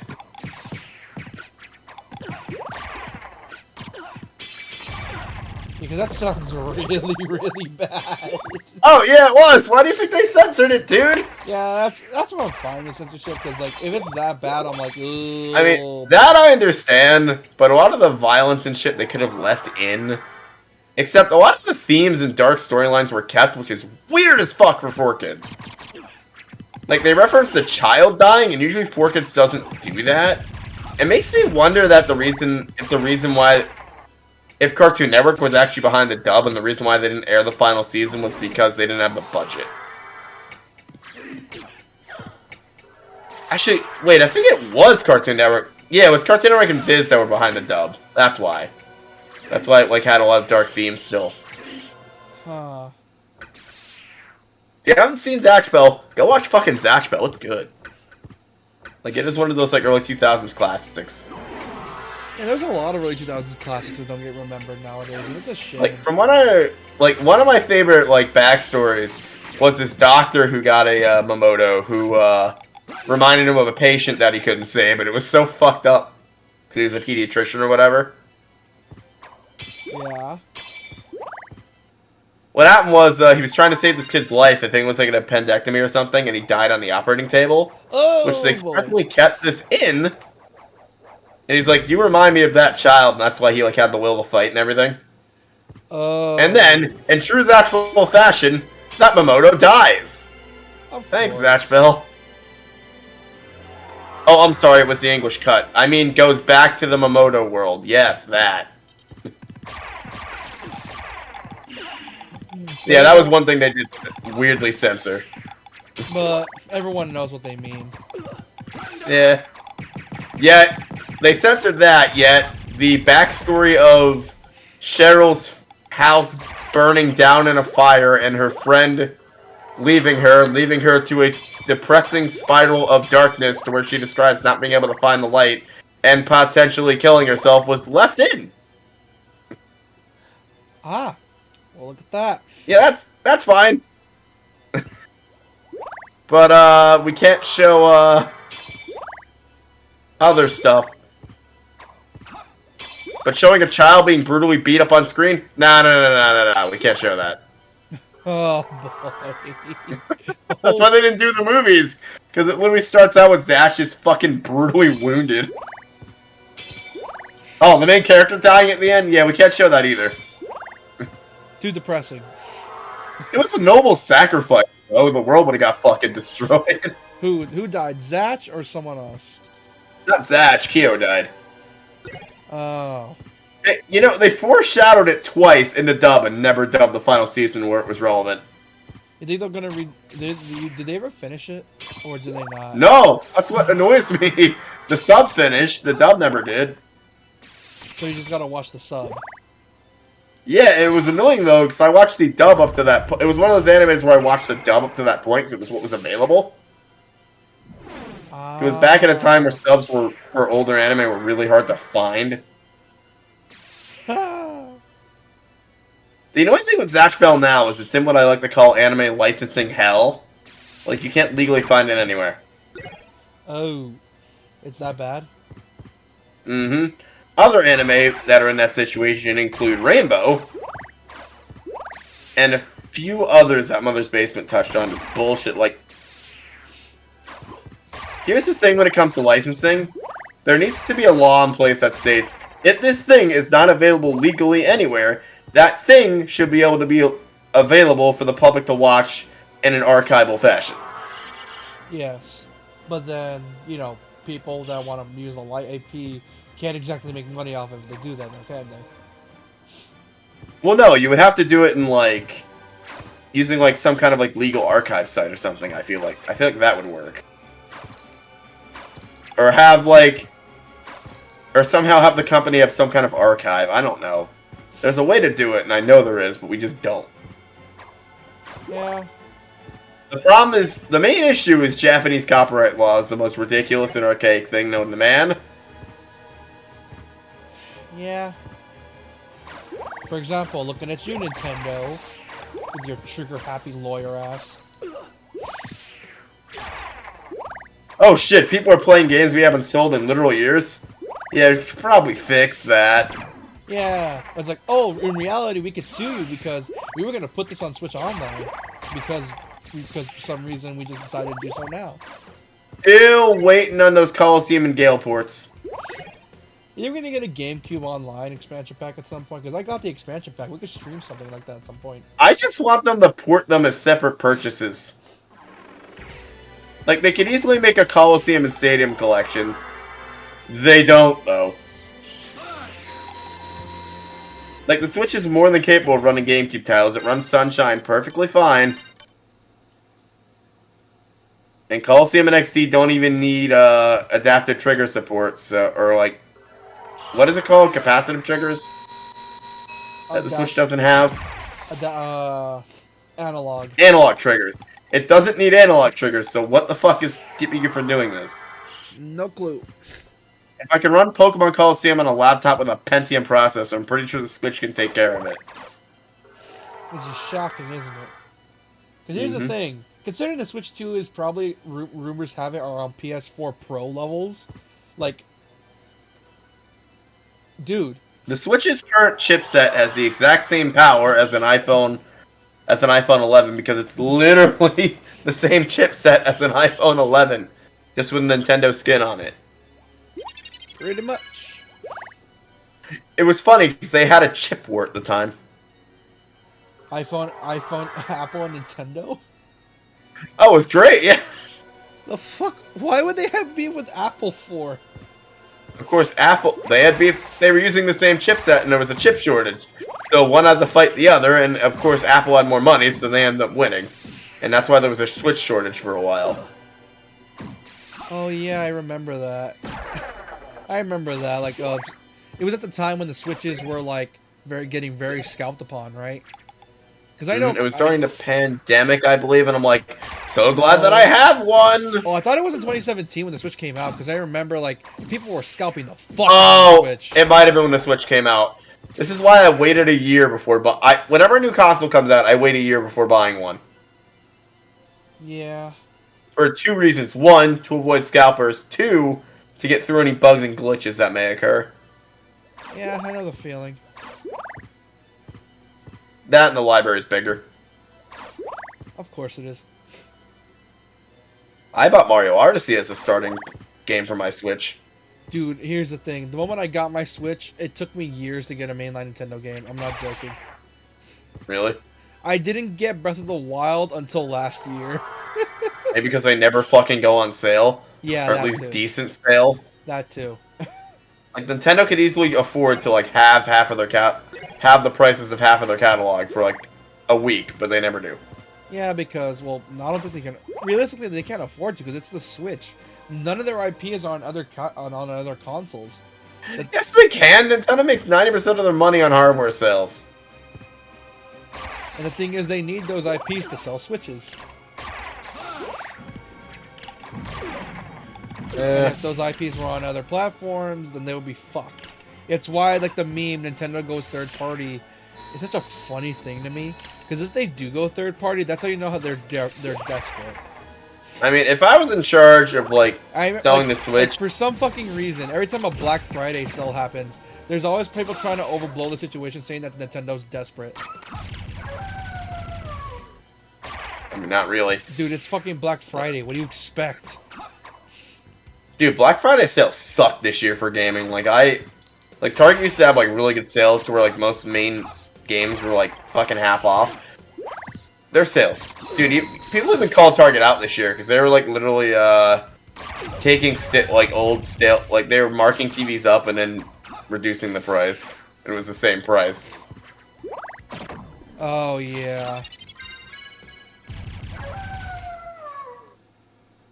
I'm level 40. Jesus fucking Christ. How far do you think we are in this game so far? Maybe a third of 3/4 the way. No, we're not even halfway. No, we're probably past halfway at this point. But I think we're like I at mean, 75% through then. 60%, maybe 65. Not only that, I have a bad habit with exploring with this game, so it might take even longer. The problem is knowing where to go, because it's a Metroidvania. You need to know where to go to get all the shit. The problem is, this is one of the first ones that don't really explain where to go all that often. You sort of just gotta figure it out. This and Aria definitely run on the same engine. Oh, 100%. It's just one's running on a really downscaled version of that engine.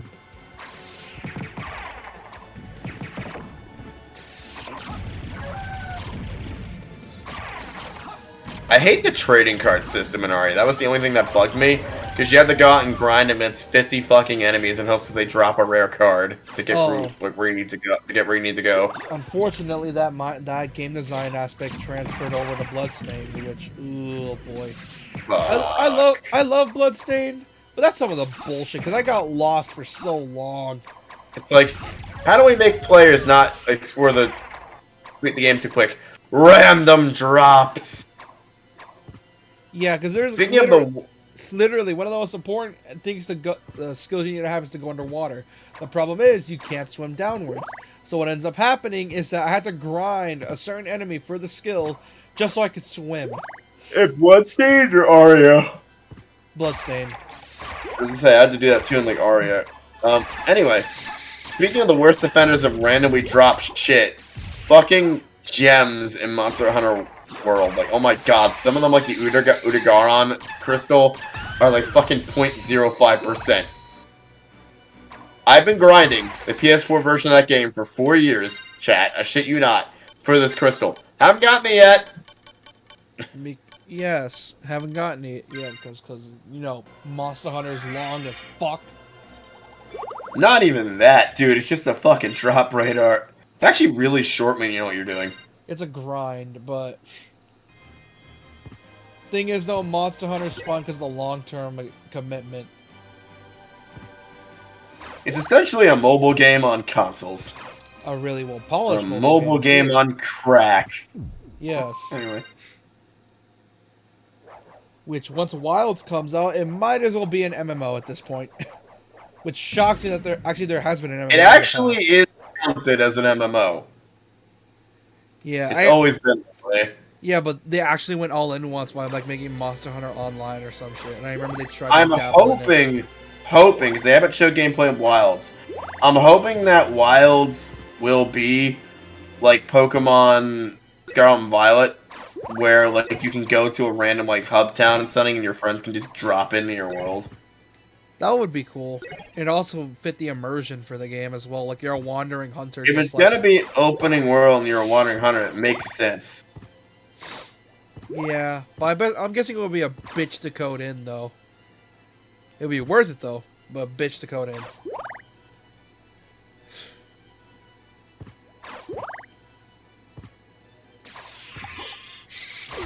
I mean, what I'm thinking with this new game is the entire way the game is played is going to change.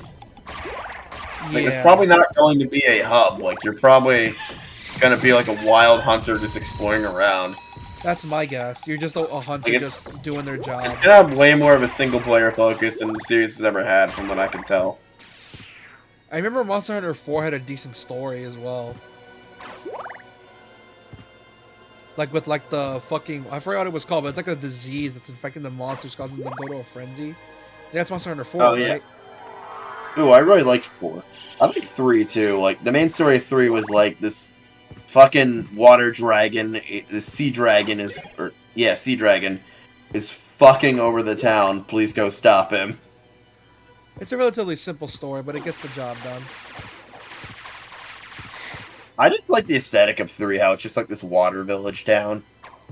Yeah, but no one liked the swimming in 3, which they could improve Dude, upon. I love the Leviathans, but the problem with the Leviathans is They suck to fight. they were shitting. Like, I'm hoping with Wilds, if they add that shit back, that if they add the Leviathans back, that they fix that.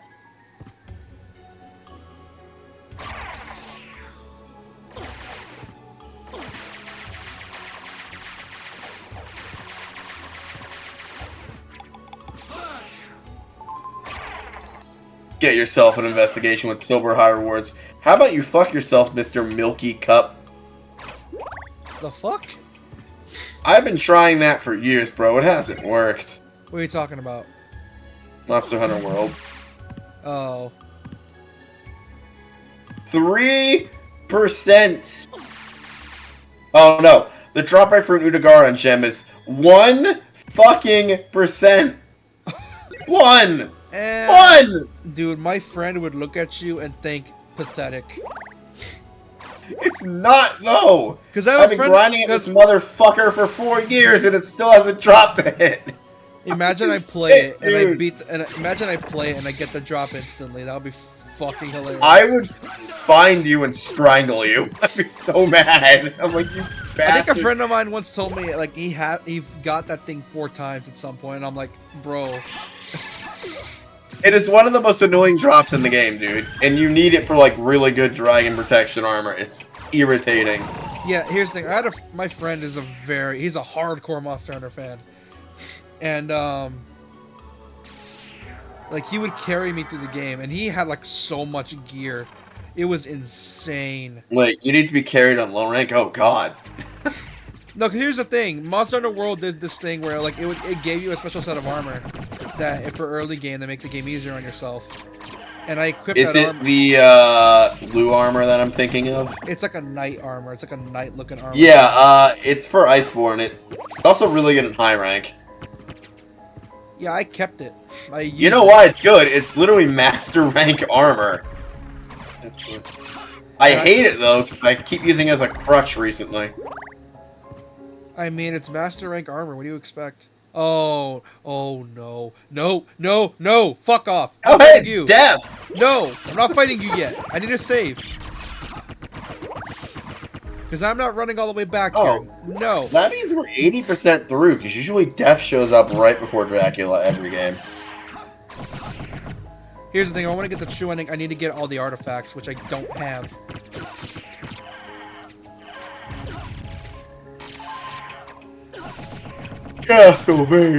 Castlvania. You know what? After we kill Death, let's like. I know it's supposed to be an endurance stream, but hey, Dude, I'm not gonna make it. I mean, once we kill Death, we know we're on the final stretch.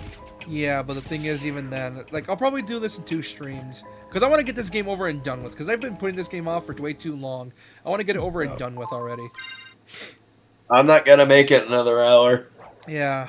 That hope I don't school have to- conversation kept me up past 1, but oh god, I'm drawing straws. Yeah, it's 120 where I'm at right now too. 2:26, 20. All right, let's go fight Death. I like the moment I saw the robe, I'm like, fuck that.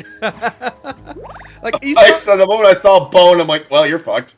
yeah, like the moment I came in and saw the robe and the bone, I'm like, fuck that, no. River's like, sup, bro? He's like, what? How to do? You're my dad's my dad's best subordinate. How you doing? Hey, did I ever tell you that funeral insurance? Did I ever tell you can buy life insurance from Colonial Penn? Buy now. This stream is not sponsored by Colonial Penn. Okay. Hey, What? Dude, Colonial Penn doesn't even exist anymore. It's a really old life insurance company. Not while there is breath. oh yeah, in my Death body. is voiced by Project Sites. For the master, I'll feast on your soul this night. Is that Coffee Dad? No, that's Patrick Sites, aka Frankie.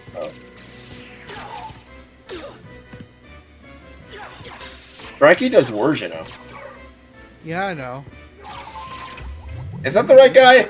I get my No. Resident Evil protagonist and my Dead Rising. No, I mean Frankie from One Dead Piece. Rising protagonist confused. Oh my god, that Especially was... since they're both.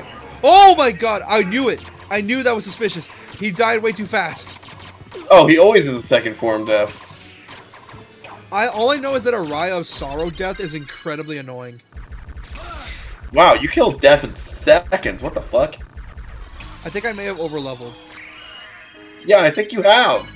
I'm level 40, 42. And this game's like, this game is 8.5 hours. I'm level 42. 1 of 5 treasures. 1, 2, 3. Oh, so I need to get all the things of Vlad. Okay, aka Dracula. Oh, I guess that's the end of this stream. Yep. Anyway, people, No. I'm Japan. I was scared for nothing. Look at that. Yeah, you were. Anyway, people, I'm Japan Lumber 79, and while he's finishing this up, you can find all my shit on Japan Lumber 79 and JPL 79 on TikTok. I am going to head out. Peace. Hold on. And let me do my outro first, man. And as for y'all that stuck by the end of the stream, well, thank y'all for that. Usually I don't stream these types of games because, yeah, this game is like super short, like less than 10 hours. But like I said, I want to get this game out of the way, and I didn't want to do a 3-hour recording session, so I just figured, fuck it, live stream it. And you know, I just wanted to get through it as fast as possible. And considering we already met Death, we're probably really close. So I think one more stream and we're good to go. So, yeah. If you guys like the stream, then go ahead and subscribe to me, please. I would really appreciate it. I want to get to 150 subs by the end of the year. And, well... and, you know, leave a like if you guys enjoyed the stream. As for those watching Dude, if you get to 100... Oh, sorry. Continue. If you get to 150 streams, you know what we must do, right? 150 subs, you mean? You know what we have to do. Oh, yeah. It rhymes with the tree I have in my yard and ends with wars. Fuck you.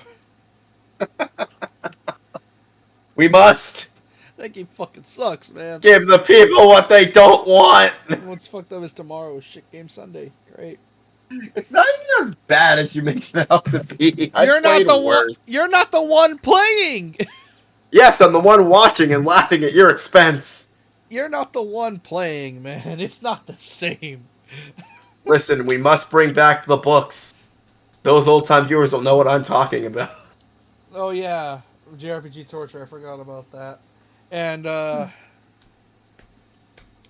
yeah, I'll make a Wheel of Torture tomorrow, and whatever it lands on, we'll play. Better be Fire Emblem. I'd rather play Fire Emblem than that shit. Alright, you know what we're gonna do? Hang on. I can do this in 2 seconds before we outro.